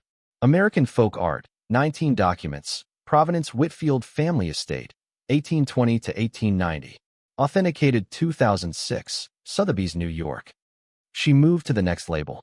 "Landscape Oils, 5 pieces, Pre-Civil War American South, Attributed, Provenance Whitfield Collection. Authenticated 2007. She moved to the table with the lockboxes. She read the description on the first one. She did not read it aloud immediately. She stood with it for a moment, and when she turned to look at Clara, her expression had changed from the controlled professionalism Clara had come to expect from her into something more open. "What?" Clara said. "The first box," Margaret said, "contains 32 gold coins. Pre-Civil War American Mint, including a collection of 1849 double eagle strikes. Harold's father acquired them in the 1950s. They were never separately inventoried in the estate because Harold considered them personal property rather than financial assets." She looked down at the label again. The description here references an appraisal from 2010. He had them assessed before he wrote the will. Clara came to the table and read the label herself. "The current market value of that coin collection alone," Margaret said slowly, "based on 2010 valuations and adjusted for the market since then, would be somewhere between $20 and $30 million. And that's before the paintings." Clara stood in the cool air of the room that Harold Whitfield had built in 2005 and sealed for a granddaughter he would spend the next 9 years of his life never meeting, and looked at the shelves and the crates and the frames in their archival wrapping and the lockboxes on the table. She had arrived in Charleston on a Greyhound bus with $387.26 before a landlord took back a rental house in Missouri. She had brought her dead grandmother's Bible and a water-stained letter from a man she had never known existed. The room around her was quiet and climate-controlled, the air tasting of nothing, the light perfectly even. Outside, 40 feet above them, the tidal creek was carrying the outgoing tide toward the Atlantic. She felt a slight unsteadiness in her legs that was not weakness but the body's attempt to account for a shift that the mind was still processing. She put one hand on the edge of the table and steadied herself. "There are 3 more lockboxes," Thomas said quietly from the doorway. Margaret was already moving to the second one. Clara looked at the wrapped paintings on their racks. She looked at the crates with their data tags and provenance records. She thought about a man writing a will in 2012, writing a letter he addressed to a granddaughter he had only ever seen in a school photograph, building a room in 2005 and filling it with the family's most significant portable assets and locking the door and giving Thomas the key with specific instructions. She thought about what it meant to make an apology out of objects instead of words because words had been refused and there was nothing left but action. She looked at the third lockbox. On the label, in the same careful handwriting as the letters and the will and the school photograph's careful placement in the center of a desk blotter, Harold had written, "These belong to your mother. She left them here when she left in 1995. I kept them for her. Since she can't have them, they are yours." Clara reached out and touched the label without lifting it. Margaret, at the second box now, went quiet. The room held its temperature. The light held steady. Somewhere upstairs, through the floor and the ceiling and the old bones of the house, the mockingbird was still singing, cycling through everything it knew, filling the April air with its accumulated inventory of borrowed songs. Margaret set down the second lockbox's tag and moved to the third. Clara did not move yet. She stood with her fingers still resting on the label Harold had written for the third box, the one that said the contents had belonged to Ruth, the one that said he had kept them waiting. She was aware of the climate-controlled air moving very slightly through the room, the faint sound of the circulation system working, the silence underneath it. Thomas stepped in from the doorway. "Would you like me to open it?" "No," Clara said. "I'll do it." The combination was the same as the door. Harold had used the same code throughout. She understood now, had made a deliberate choice to reduce the barriers between Clara and the things inside. She turned the dial and lifted the lid. Inside, wrapped individually in cotton cloth of the kind used for fabric preservation, were several objects. A ring, small enough for a young woman. A pearl set in a yellow gold band that had the subtle wear of regular use. A bracelet, thin silver, with a single charm attached, a small bird in flight. A wristwatch, a woman's watch with a narrow face and a leather band that had dried and cracked slightly with time. A folded piece of paper that proved to be a handwritten recipe in Ruth's handwriting, annotated in the margins, the kind of paper kept not because the information is irreplaceable, but because the handwriting is. A small leather notebook. Clara picked up the ring. It was old enough to have belonged to someone before Ruth. The pearl was real, slightly warm in her palm, and the gold around it had been sized at some point for a smaller finger. She turned it over and found an engraving on the inside of the band, too faint with where to read easily. She brought it close and made out the letters, E, W, to M, W, 1932. She turned to Margaret. Those are Whitfield initials, Margaret said carefully. A family ring. Harold's mother was Margaret Whitfield. Her maiden name was Emery. E, W, to M, W, she paused. He gave it to Ruth. He kept it for you. Clara closed her hand around the ring. She set it back in the box and picked up the small leather notebook. The cover was stamped with Ruth's initials in faded gold. Inside, Ruth's handwriting again, filling the pages in the tight, compact script of someone who uses notebooks like tools rather than journals. Addresses and phone numbers from the 1990s. Notes from what appeared to be journalism classes. A list of book titles. Several pages of what looked like drafts for articles, crossed out and revised in the margins. Near the back, a page with a drawing of a guitar, not skilled artistically but careful, made by someone trying to capture a specific instrument. Under the drawing, in the same script, J's. Clara sat down on the floor of the climate-controlled room with the notebook in her lap. Not because her legs gave out, but because the floor felt like the right place to be with this in her hands. She sat cross-legged on the concrete and held the notebook and understood, in a way she had not quite understood yet today, that she was holding the actual texture of Ruth's life. Not a record of it, not a reconstruction. The thing itself. The notebook Ruth had carried and written in and drawn in and kept, and then left behind in this house, when she left in 1995 with James Carlisle and did not come back. She had been in that house right up until she wasn't. And Harold had kept everything. Margaret sat down in the chair by the door without comment. Thomas remained in the doorway. The room was very quiet. Clara sat with the notebook until she had stopped feeling the thing that had been building in her chest since she first saw Thomas come down those porch steps and say, "You look like her." It did not resolve exactly, but it reached a point of equilibrium that allowed her to set the notebook back in the box and close the lid. She stood up. "What's in the fourth one?" she said. Margaret went to it. She read the label and looked up. "Documents," she said. "Land grants. Letters of original title to the Whitfield property, going back to 1821. Correspondence regarding the original estate.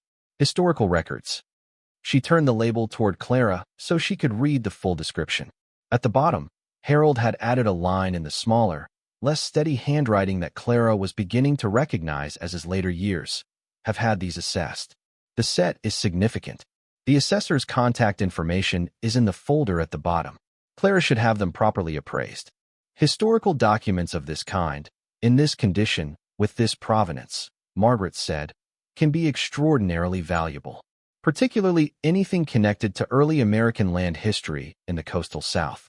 The right collection can run into the millions at auction. More at private sale. Clara looked at the fourth lockbox. She looked at the room around her, the wrapped paintings, the crates with their Sotheby's authentication tags, the 3 boxes she had opened and the one she hadn't. She had arrived on a Greyhound bus. She had $387 in her bank account. She had been trying to figure out how to stay housed past the end of the month. She thought about Marcus at Hensley's, leaning around the end cap with a box of cornflakes. Old money types don't give things away. They find angles. She thought about what she had found in the room upstairs.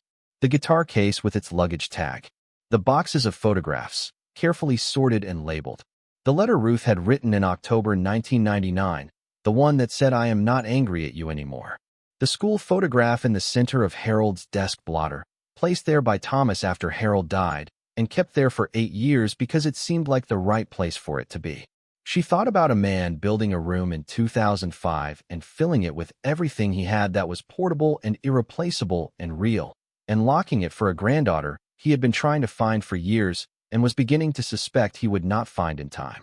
She thought about Edna keeping a letter in a Bible in the bottom of a drawer and never saying a word, and whether that was protection or whether it was something else, or whether it was both at the same time, the way most things were when you looked at them honestly.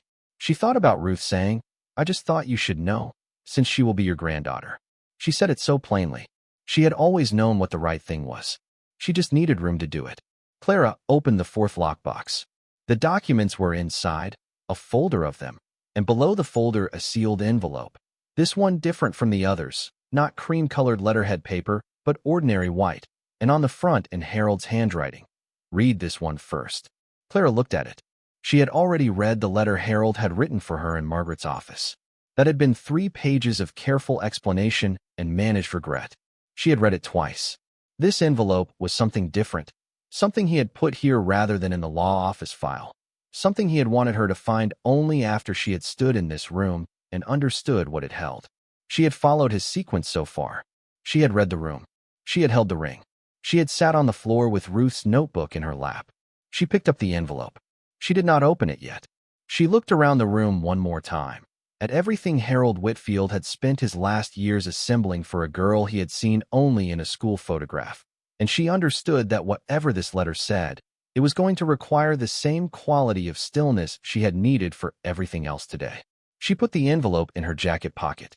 She would read it tonight, alone, when she could give it the attention it asked for. "I'm ready to go back upstairs," she said. Margaret rose. Thomas moved back to allow her out of the room. Clara came out of the climate-controlled air into the warmer air of the cellar and stood for a moment at the foot of the stairs listening to the house above her, the way old houses carry the sounds of their own breathing, the settling and the creak of wood that has been in place for long enough that it has its own particular voice. She thought about the challenge from Davis Whitfield and what it would mean in weeks to come, the lawyers and the filings, and the skepticism she would face from people who could not imagine a different story for this than the one that fit their expectations. She thought about the interviews and the questions and the photographs taken without her consent and the strangers with opinions about whether she deserved the thing she had been given. She thought about Marcus and his cornflakes and Dina's careful caution and her landlord's letter with 26 days printed in it. She thought about all of that. And then she thought about the fourth lockbox and the envelope inside her jacket pocket and Ruth's drawing of James Carlisle's guitar in the back of a small leather notebook. She put her foot on the first step and started up toward the light. She read Harold's fourth letter in the motel room that night with the bedside lamp on and the window open to let in the salt air. It was different from the letter she had read in Margaret's office. That letter had been formal in structure, careful in the way of something composed and revised, the kind of letter a man writes when he wants to be understood correctly. This one was different. The handwriting was the same careful cursive, but slightly looser in places, and when she got to the date at the top, she understood why. January 2014, 5 months before Harold died. He had written it knowing he was running out of time and had written it accordingly. He began by telling her about a guitar. He wrote that in 2002, 3 years after James Carlisle died and 2 years after Ruth died, he had asked the private investigator to try to locate the guitar that James had played most regularly, the one he used in session work, the 1967 Gibson ES 335 that showed up in several photographs from Memphis music venues in the late 1990s. The investigator had found it in a storage unit outside Memphis, among James's belongings that no one had claimed. Harold had bought it. He had brought it to the house on the tidal creek and put it in the room he was building for Clara, and he had not touched it again. He had also, he wrote, listened to James Carlisle's music. He wrote this plainly, without ceremony. He had obtained recordings of several sessions James had played on in 1997 and 1998, studio work mostly, other people's projects, James's guitar in the background of other artists' songs. There was one recording that was just James playing, a rehearsal tape that had been kept by a studio engineer who remembered him. Harold had listened to it many times. He wrote, "I want to be clear about what I am telling you. James Carlisle was gifted. He had the particular quality that separates musicians who are skilled from musicians who have something to say. I understood this only after I could no longer tell him so, and I am aware of the irony of that.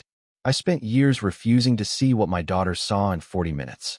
I cannot account for this except to say that I was a man who had decided certain things were fixed before I had examined whether they were actually fixed, and by the time I understood that nothing was fixed at all, everything had already moved." The letter ran to 4 pages. In the third page, he wrote about Edna. He said he had tried twice to reach out to the woman and had been refused, and that he had spent time being angry about that before he understood it. He wrote, Edna Webb protected your mother before she protected you.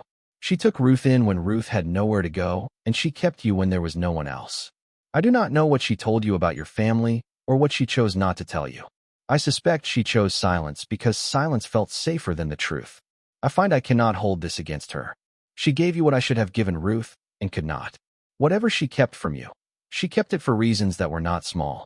In the fourth page, Harold wrote about the mockingbird.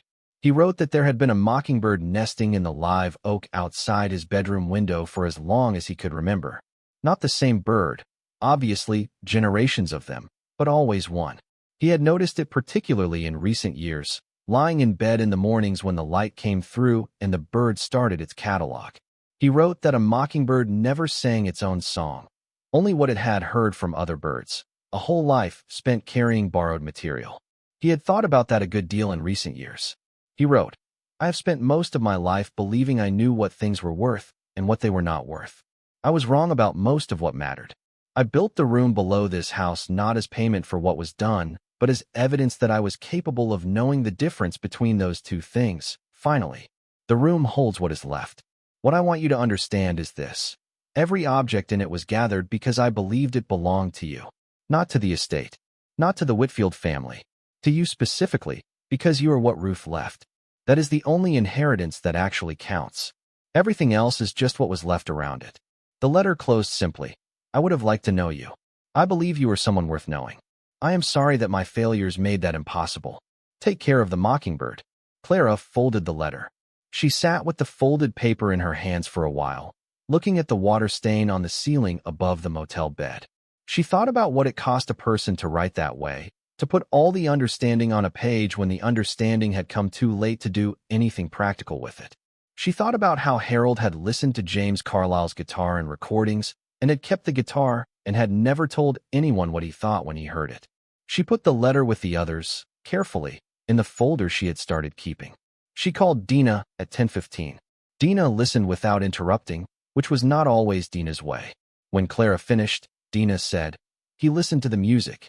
That's the part that gets me too. Because he could have just written that he was sorry and explained himself.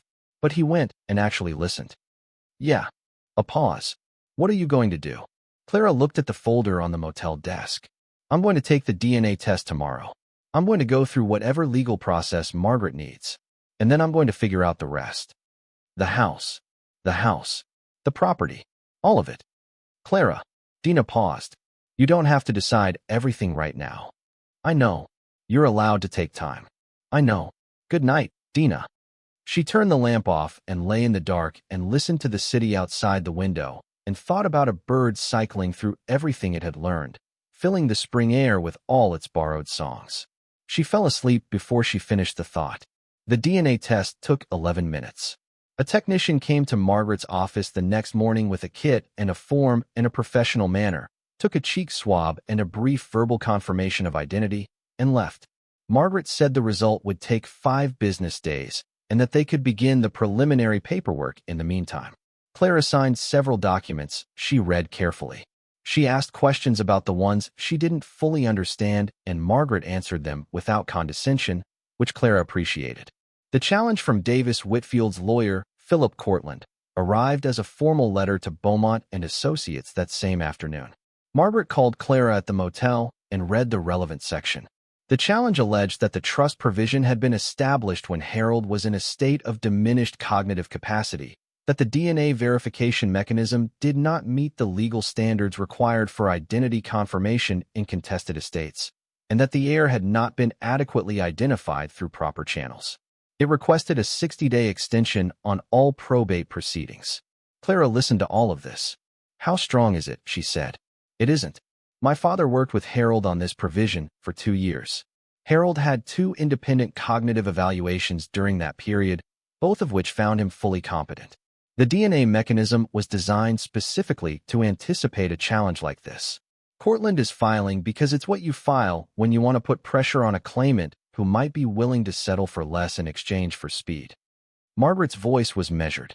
In my professional opinion, Davis Whitfield does not want this to go to court.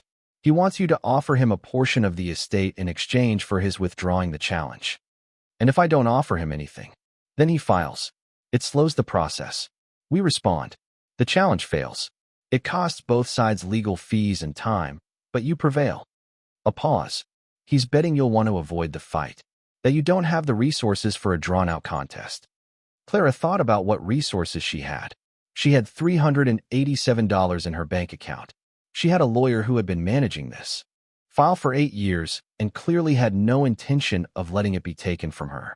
She had a will that Harold Whitfield had spent 2 years constructing specifically to survive this kind of challenge.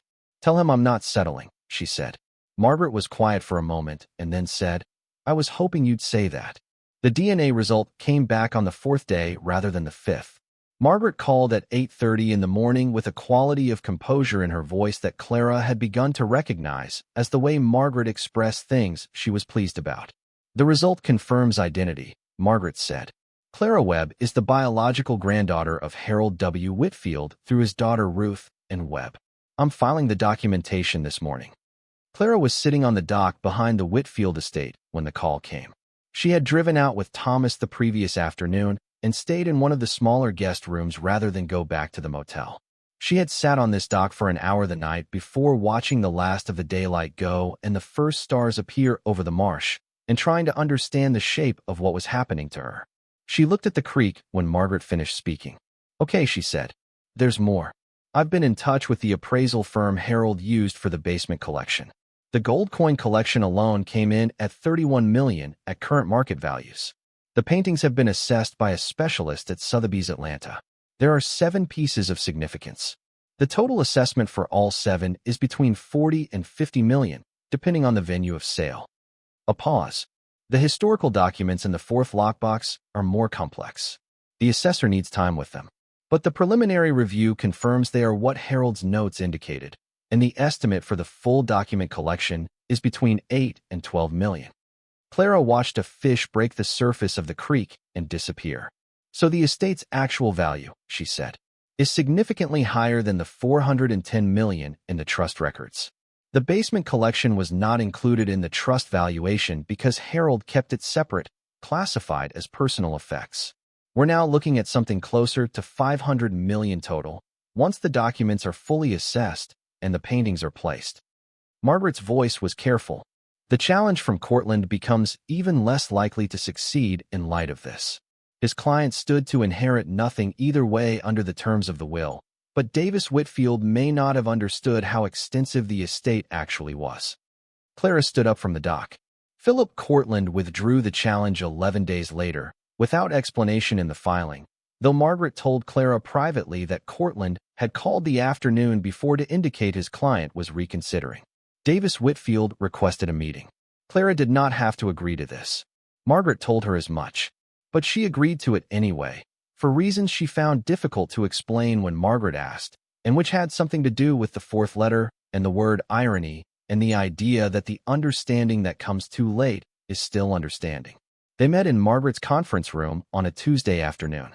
Davis Whitfield was 56, lean and gray-haired, with the bearing of a man accustomed to being taken seriously in rooms. He had Harold's jawline, Clara noticed, from across the table. More distant, the genes thinned by a generation of different people, but there. He looked at her with an expression she had not anticipated, which was not hostility or defeat, but something more complicated. Something close to what she had seen in Harold's estate, in the room he had built, in the careful labels on the boxes. "You look like Ruth," Davis said. Thomas had said the same thing on the porch steps. Clara wondered if she would hear this for the rest of her life. "I've been told," she said. Davis was quiet for a moment. He had a lawyer beside him, Cortland, who had the expression of someone present only to advise on legal matters and preferred not to participate in whatever else was happening. Davis ignored Cortland and looked at Clara. "My father Emmett and Harold were not close," Davis said. "Harold was the one who had the business talent, the one the family revolved around. My father lived in his shadow for most of his life. I grew up on the outside of what Harold represented." He paused. "I'm not asking for your sympathy. I'm explaining why I filed what I filed. You expected something eventually. I expected to be acknowledged." He said this without apology, with the honesty of a man who has accepted the less flattering version of his own motivations. Harold barely spoke to my father in the last 20 years. When he died with no children, no wife, no obvious heir, I thought finally there would be something. A piece of what the family built. Instead, I get a call from Cortland telling me Harold left everything to a girl in Missouri he had never met. He had met my mother, Clara said. Davis looked at the table. I know. I found out the full story when Cortland started investigating. Ruth leaving, the man she left with, what Harold did. He looked up. He was wrong. I want to say that plainly, before anything else. What Harold did to Ruth was wrong, and whatever he thought he was doing, it was wrong. Clara said nothing. I had a daughter, Davis said. She's 31 now. I think about what it would take for me to drive her out of my life, and then spend 20 years trying to get her back from a school photograph in a desk drawer. His voice was flat, but something underneath it was not flat. I couldn't do it. I don't understand how he lived with it. He didn't live with it well, Clara said. He lived with it by building things he couldn't give away. Davis looked at her for a long moment. I'm withdrawing the challenge, he said. Cortland already filed. I don't want anything from the estate. That's not what I came here for. Clara waited. I came to ask one thing. Whether you're going to sell the property. No, Clara said. Davis nodded slowly, as if this was what he'd expected and what he'd hoped for at the same time. Good. That house has been in the family since 1887. It should stay. He left after that, Cortland behind him, without ceremony and without asking for anything else. Margaret, who had been present and quiet throughout, watched them go and then looked at Clara. That was not what I expected, Margaret said. Me neither, Clara said. She was quiet for a moment. He was the first Whitfield to say it directly. That Harold was wrong. Yes, Margaret said. He was. Clara thought about Harold listening to James Carlisle's guitar recordings and writing it down in a letter and putting it in a lockbox in a basement for a granddaughter to find 20 years later. She thought about the different ways people found to say what they meant when they couldn't say it while it still mattered. She drove back to the estate with the windows down and the April air moving through the car and the live oaks going past overhead. The story broke publicly the following week. A clerk in the probate court, or a paralegal somewhere, or someone at the appraisal firm. It was impossible to track the exact source, but the story found a journalist who found it interesting, and by the Thursday morning it was in the Charleston Post and Courier, and by Thursday afternoon it had been picked up by the wire services. Young woman from Missouri claims $410 million Whitfield estate. By Friday it had been rounded up to $500 million in some outlets, which was not inaccurate but felt strange to read. Clara's phone began receiving calls from numbers she did not recognize. She stopped answering it except for Dina and Margaret. She asked Thomas to let her know if anyone came to the estate driveway and to keep the gate closed. She called Dina on Friday afternoon. It's on the internet, Dina said by way of greeting. I know. Marcus showed me. He hasn't said a word about cornflakes. How magnanimous of him. There's a woman in the comments section of the Post and Courier article who says you're a grifter and that lawyers in Charleston are being taken in by a poverty sob story. She has posted this 7 times. What does her profile picture look like? A golden retriever. Let the golden retriever have her opinion, Clara said. Dina laughed, which was what Clara had been trying for. Then she said, seriously, you okay? I'm okay. I'm at the house. It's quiet here. When are you coming back to Flat Ridge? Clara looked out the kitchen window at the back lawn and the dock and the dark tidal water. I need to go back and close things out properly. A few days, maybe next week. She paused. I have some things to do before I decide what home means now. She went back to Flat Ridge on a Tuesday, driving a rental car because it was faster than the bus and the bus had served its purpose. She drove the 15 hours and arrived at the house on Bering Street in the early evening. The key still worked. She had 26 days when Hector Guzman sent his letter. She was back with 12 to spare. The house felt smaller than it had before she left. Not in an unpleasant way, but in the way things look when you have been somewhere very different and come back. The proportions were familiar. The smell of the kitchen was almost entirely gone now, just the last ghost of it if she stood very still by the cabinet above the refrigerator. The boxes were where she had left them. She went through everything again more carefully this time. Not to discard things faster, but to look at them properly now that she knew what she was looking for. In one of the kitchen boxes, inside an old tin she had set aside without opening, she found photographs. She had not found these before in her initial packing, had assumed the lack of photographs in the house meant there were none. These were smaller, older, black and white, printed on the thick paper of an earlier era. A young woman who was unquestionably Edna, 20 years old at most, standing in the yard of a house Clara didn't recognize with another young woman whose face she looked at for a long time before she understood. Ruth, at approximately 6 or 7 years old, standing next to a young Edna in some other yard in some other town in what looked like the 1950s. Which meant Edna had known the Whitfield family longer than Clara had understood. Edna had known Ruth before Ruth was sent away. She had known this family from the inside. Clara sat on the floor of the empty kitchen with the photographs in her hand. There were 6 photographs in the tin. All of them showed Edna and Ruth at various ages, in various places, spanning roughly from the 1950s through the 1970s. They were the photographs of a relationship that had been ongoing for decades, a friendship or something like a friendship, something sustained across distance and circumstance. Edna had known Ruth all of Ruth's life. And when Ruth left Charleston, Edna had been the one she called. And when Ruth died, Edna had been the one who kept her daughter. Clara stayed in Flat Ridge for 4 days. She closed the lease with Hector Guzman, who was professional and unsentimental about it. She donated the remaining furniture and household goods to a local organization that furnished apartments for people transitioning out of homelessness. She drove to Hensley's and gave 2 weeks of proper notice to the manager, who accepted it with the expression of someone who had read the Thursday paper. She ate at the diner across from the gas station, where she usually ate on her lunch breaks. She drove past the community college and looked at its brick buildings without stopping. She found Dina at the grocery store on the last morning and stood in the parking lot talking to her for 40 minutes before either of them mentioned what needed to be said. "You're not coming back," Dina said. "No, that's the right call. You know that." "I know." Clara looked at the parking lot, the familiar cars, the familiar order of things. "I've been thinking about what to do with some of it. The money. There's more of it than I know what to do with, and I'm not someone who wants things." "What are you thinking?" "There's a scholarship fund at the community college for students who lose housing during their enrollment. It covers the gap so they can keep going instead of stopping." Clara looked at Dina. "I found out about it from my own advisor when I had to stop. The fund had been empty for 2 years. I want to fill it, and I want to fund it going forward so it doesn't run out again." Dina looked at her for a moment. "That's a good thing to do. There are other things. I'm figuring them out."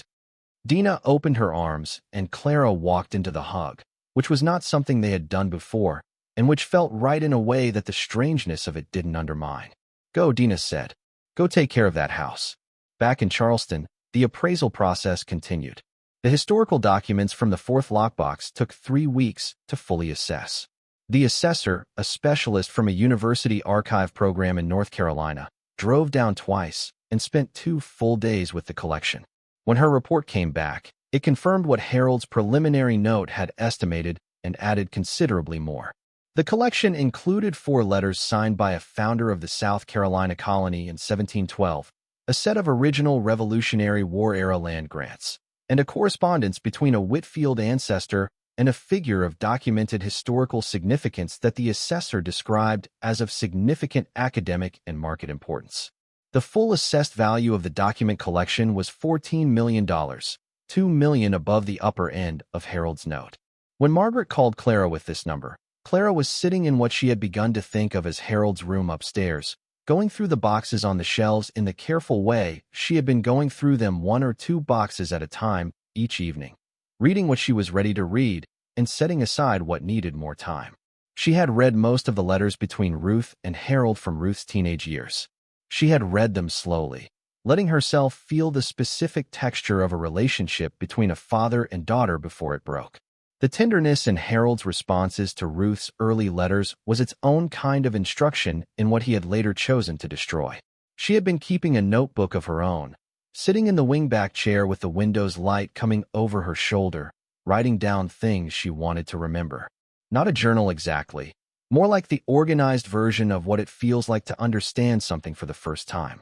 In Ruth's notebook, she had found the drawing of James Carlyle's guitar. She had spent time with that drawing, studying the care in it, the way Ruth had drawn it not as a symbol, but as a specific object, with specific details, the way you draw something you want to look at even when it's not there. She had gotten in touch with a music archivist at a Memphis university who specialized in the session musicians of that era. When she described the guitar, the archivist recognized it immediately. Not the physical guitar, but the player. James Carlyle came up in the archive because he had played on 3 significant albums in 1997 and 1998, and because the archivist had been trying to track down the guitar for the same album documentation project. Clara drove to Memphis with the guitar case in the back of the rental car. She sat in the archivist's office, a small crowded room in a building that smelled like paper and time, and watched a man named Dr. Antoine Ross open the case with the careful hands of someone who worked with objects that mattered. He lifted the guitar out, looked it over in the particular way of expertise, ran his fingers lightly along the neck, and set it on a stand. Then he looked at Clara. "You're his daughter," he said. "Yes." He nodded slowly. "I can hear it in the recordings." He had something specific in his sound, something patient. He looked at the guitar. "Where was this?" "In a house in South Carolina. Someone kept it." Dr. Ross looked at her for a moment longer and then looked back at the guitar. "There are people who remember him. A few of the musicians he worked with are still around. They'd want to know this exists. What would it mean to them?" He thought about this honestly. Continuity, mostly. When someone disappears before their time and leaves no record but what other people carry, finding a physical object is like finding proof that the thing was real. He looked at her. "Do you want to keep it?" Clara looked at the guitar on its stand. Deep red, aged and perfect, the guitar James Carlyle had played sessions on in Memphis in 1997 and 1998 before he died on a bridge at 26. The guitar Ruth had drawn from memory in the back of a small leather notebook that had spent 27 years in a locked box. "I want it to be somewhere it can be heard," she said. Dr. Ross arranged for the guitar to be part of a permanent exhibition on Memphis session musicians of the late 20th century that the university was developing. The loan was indefinite, from Clara, with a small placard that identified the instrument and its owner. She stood in the exhibit space when it was set up and read the placard and felt something resolve in her chest that had been working toward resolution for weeks. The estate settled officially 6 weeks after the DNA confirmation. Margaret filed the final documentation on a Wednesday morning and called Clara at the house to tell her it was done. Clara was on the dock. "It's official," Margaret said. "The estate is yours. The legal transfer is complete." The creek moved past the dock in the direction of the ocean. A great blue heron was in its customary station in the shallows upstream, standing in the concentrated stillness of a bird that has perfected a particular skill. "Thank you," Clara said. "For 8 years. For keeping the file." "My father asked me to," Margaret said. "But I want you to know I would have kept it regardless." A pause. "This is not always how it goes. Most of the time when estates like this are contested, the process grinds things down. I'm glad this didn't." Clara thanked her again and sat on the dock after the call ended, watching the heron and the creek and the light on the water. She thought about all the things that had to go exactly one way for her to be sitting here. The letter had to fall out of the Bible. The Bible had to be in the bottom drawer rather than thrown away or donated at some earlier point. Edna had to have kept it for 21 years, for reasons Clara would never fully know. Clara had to have been packing the room that particular morning rather than calling the Salvation Army to come and take everything. She thought about Hector Guzman's letter and the 26 days. She thought about the $387 in her bank account. She thought about Marcus and his cornflakes and the woman in the Post and Courier comments section and Davis Whitfield saying it was wrong. Harold was wrong, plainly across a conference table, not because it served him legally, but because it was what he actually thought. She thought about Ruth drawing a guitar from memory in the back of a notebook. She called Dina that evening from the kitchen table. "The settlement is final," she said. "Good," Dina said. "I've been making a list. Things I want to do with it." "Tell me." The scholarship fund at the community college was the first item. Clara had spoken to the financial aid office the week before from the drive back to Charleston and had set in motion the process of establishing an endowment. Not an annual donation that required renewal and could be cut, but a permanent fund, the kind that ran on its own interest, large enough that it would not empty again. The second was the archivist project. Dr. Ross had mentioned the broader Memphis Session Musician Archive was underfunded and at risk of being discontinued. Clara had asked Margaret to find out what it would take to secure it properly. The answer had come back at $2 million. She had said yes before Margaret finished the sentence. The third was something she had been thinking about since her last week in Flat Ridge.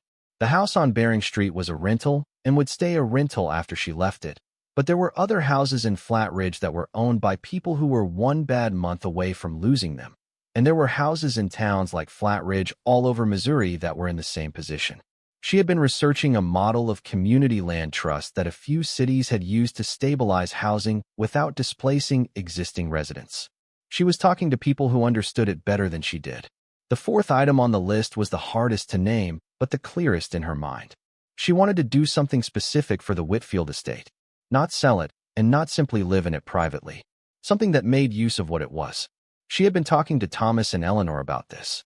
Thomas had an opinion about the outbuildings, the old carriage house, and the barn on the north edge of the property, both of which were structurally sound and unused. Eleanor had an opinion about the caretaker cottage and the garden and what kind of people felt comfortable in a house this size. The conversation had gone on for several evenings around the kitchen table, the three of them and occasionally Margaret on the phone, and the shape of something was beginning to emerge that had to do with residency and with the particular kind of quiet that the house had, the way it held its atmosphere, the way the creek and the marsh and the live oaks created a kind of stillness that was not emptiness but the opposite of emptiness. She told Dina about the rough outline of it. An artist residency? Dina said. Not exactly. More like a residency for people who are working on something and need the space to work on it. Writers, yes, but also researchers, people doing documentary work, people who need time they can't afford to buy any other way. Clara paused. People like James Carlyle was, before he died. People who are good at something and have nothing yet to show for it, because no one has given them the room. Dina was quiet for a long moment. He was going to be somebody. James Carlyle. I think he already was somebody. He just didn't have a room yet. She named the residency program after him. The Carlyle Residency at Whitfield, on the tidal creek outside Charleston, offering free room and board and working time to artists and researchers selected annually by a committee Clara put together with Margaret's help over the following months. She designed the application not to favor the already established, but to look for people in the position James had been in, talented, and without the scaffolding that talent needed to develop. Thomas converted the carriage house and the barn himself, with help hired from the town, into 4 individual studio spaces, each one looking out toward the marsh or the creek. Eleanor managed the residential side of the house with the same competence she had always managed everything at the Whitfield property, unruffled and effective. The first cohort arrived in September, 6 months after Clara's bus pulled into Charleston. 4 of them. A novelist from Alabama who had been working on the same book for 8 years between shifts at a convenience store. A documentary photographer from New Orleans. A marine biologist from South Carolina who was doing field research on salt marsh recovery and needed a place to work from. A songwriter from Memphis, which felt like a coincidence and probably was not. Clara was in the kitchen when they arrived, helping. Eleanor with the welcome dinner she had insisted on preparing. She watched through the window as Thomas showed them around the property, pointing out the dock and the boat and the studio spaces. She watched the songwriter stop and look out at the creek from the edge of the lawn, and she recognized the expression from the photographs in the boxes upstairs. The expression of someone who is looking at a place they didn't know they had been looking for. She went out and introduced herself. The songwriter's name was Adrian. He was 24, from Memphis, and had been playing guitar in the city's club circuit for 6 years while working days at a landscaping company. He had a recording project he had been trying to finish for 2 years, but kept running out of time and money. When Clara mentioned the guitar in the Memphis exhibit, he knew immediately which musician she meant. James Carlyle, he said. He's kind of a legend to people who know who he was. That album from 1998, the session work. People still talk about that sound. What do they say about it? Adrian thought for a moment, looking out at the creek. That it was patient. That's what I've heard. Like he knew where the music was going and was in no hurry to get there because he trusted it would arrive. Clara looked at the creek. My father, she said. Adrian looked at her. The specific weight of that settled over them both. I didn't know, he said. Most people don't. She looked back at the house, the kitchen window where Eleanor was visible moving around inside, the upstairs windows where the light was beginning to go amber with the late afternoon, The room at the end of the hall where the boxes were still slowly being read. That's partly why the residency exists. She went back inside to help with dinner. That evening, when the new residents had settled in, the house was full of the specific sound of people who have just arrived somewhere. Clara walked down to the dock and sat at the end of it with her feet over the water. Harold's fourth letter was in her jacket pocket. She had taken to carrying it. Not because she reread it frequently, but because it had a quality she wanted nearby, the quality of a thing that was written at the last possible moment and was therefore stripped of everything not essential. The light was going down behind the tree line to the west, the creek turning from dark green to dark silver in the fading light. Somewhere in the live oaks at the edge of the lawn, the mockingbird was cycling through its catalog. She could hear it clearly from the dock, the unbroken thread of borrowed songs, one shifting into the next without pause. She thought about Edna, who had kept a letter in a Bible for 21 years and had never explained why, and had died without explaining why, and had planted a dogwood tree the spring Clara was born and said simply, "I planted that tree when they brought you here."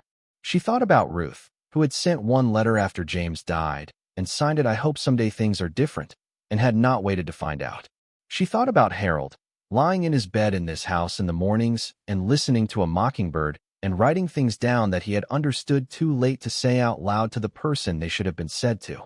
She thought about James Carlisle's guitar in a university exhibit in Memphis with a placard bearing his name, and a songwriter in one of the studio spaces along the marsh who had grown up in that city and still talked about a particular quality in a particular recording from 1998. She thought about the $410 million, which was a number she had begun to think of not as a thing she had been given, but as a responsibility she had been handed by a man who no longer had time to carry it himself. She looked at the creek. The mockingbird kept going. She did not know everything yet about who she was going to be in this life, in this house, in this role she had not planned for, and had not practiced for, and had stepped into anyway, because the letter had been in the Bible, and the Bible had been in the drawer, and the drawer had been opened. She was 20 years old, and she had a lot of time ahead of her to figure it out. That was not nothing. That was, depending on how you held it, everything. She put her hand in her jacket pocket and felt the folded edges of Harold's letter and did not take it out. The creek moved past her and past the dock and past the marsh grass and past the edge of the property toward the Atlantic, carrying whatever was on its surface toward somewhere it had never been.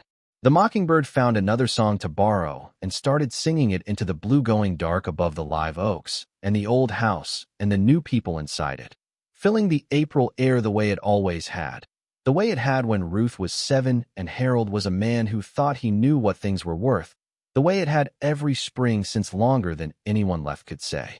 Clara sat and listened. She had been raised in silence, and she had followed a letter to its source, and she had found at the end of it not an answer exactly, but a room. A room with her name on it, and a guitar in the corner, and a collection of things that had been kept for her by a man who understood too late that the right thing to do with love was not to direct it, but to give it room. She had the room now. She was going to use it. She thought about what she had not had before any of this and what she had now, and the distance between those two things was not only measured in money, though the money was real and the money mattered, and she was not going to pretend it didn't. The distance was also measured in names. She had names now. Harold, Ruth, James, Lorraine, who had died the year before Harold and whose absence from the letters Clara had begun to feel as its own kind of presence. She had the name Davis Whitfield, which was not a comfortable name, but was a real one. She had the name Thomas Greer, who had kept a key for 8 years and kept faith with the instructions it came with. She had her own name differently now than she had ever had it. Clara Webb, which was Edna's name given to her. Edna, who had known Ruth since Ruth was a child in a Whitfield house, and had kept the thread of connection across every year and every silence and every choice that made the silence necessary. Clara Webb, who had arrived in this city on a Greyhound bus with $387 and a water-stained letter, and who was sitting on a dock above a tidal creek with a mockingbird in the live oaks and 4 people in the studios along the marsh who were going to need this time to become what they already were. She looked at the water. It was fully dark now, the surface of the creek holding the first stars that had appeared, doubled and faint. She thought about a letter in a Bible in the bottom of a drawer.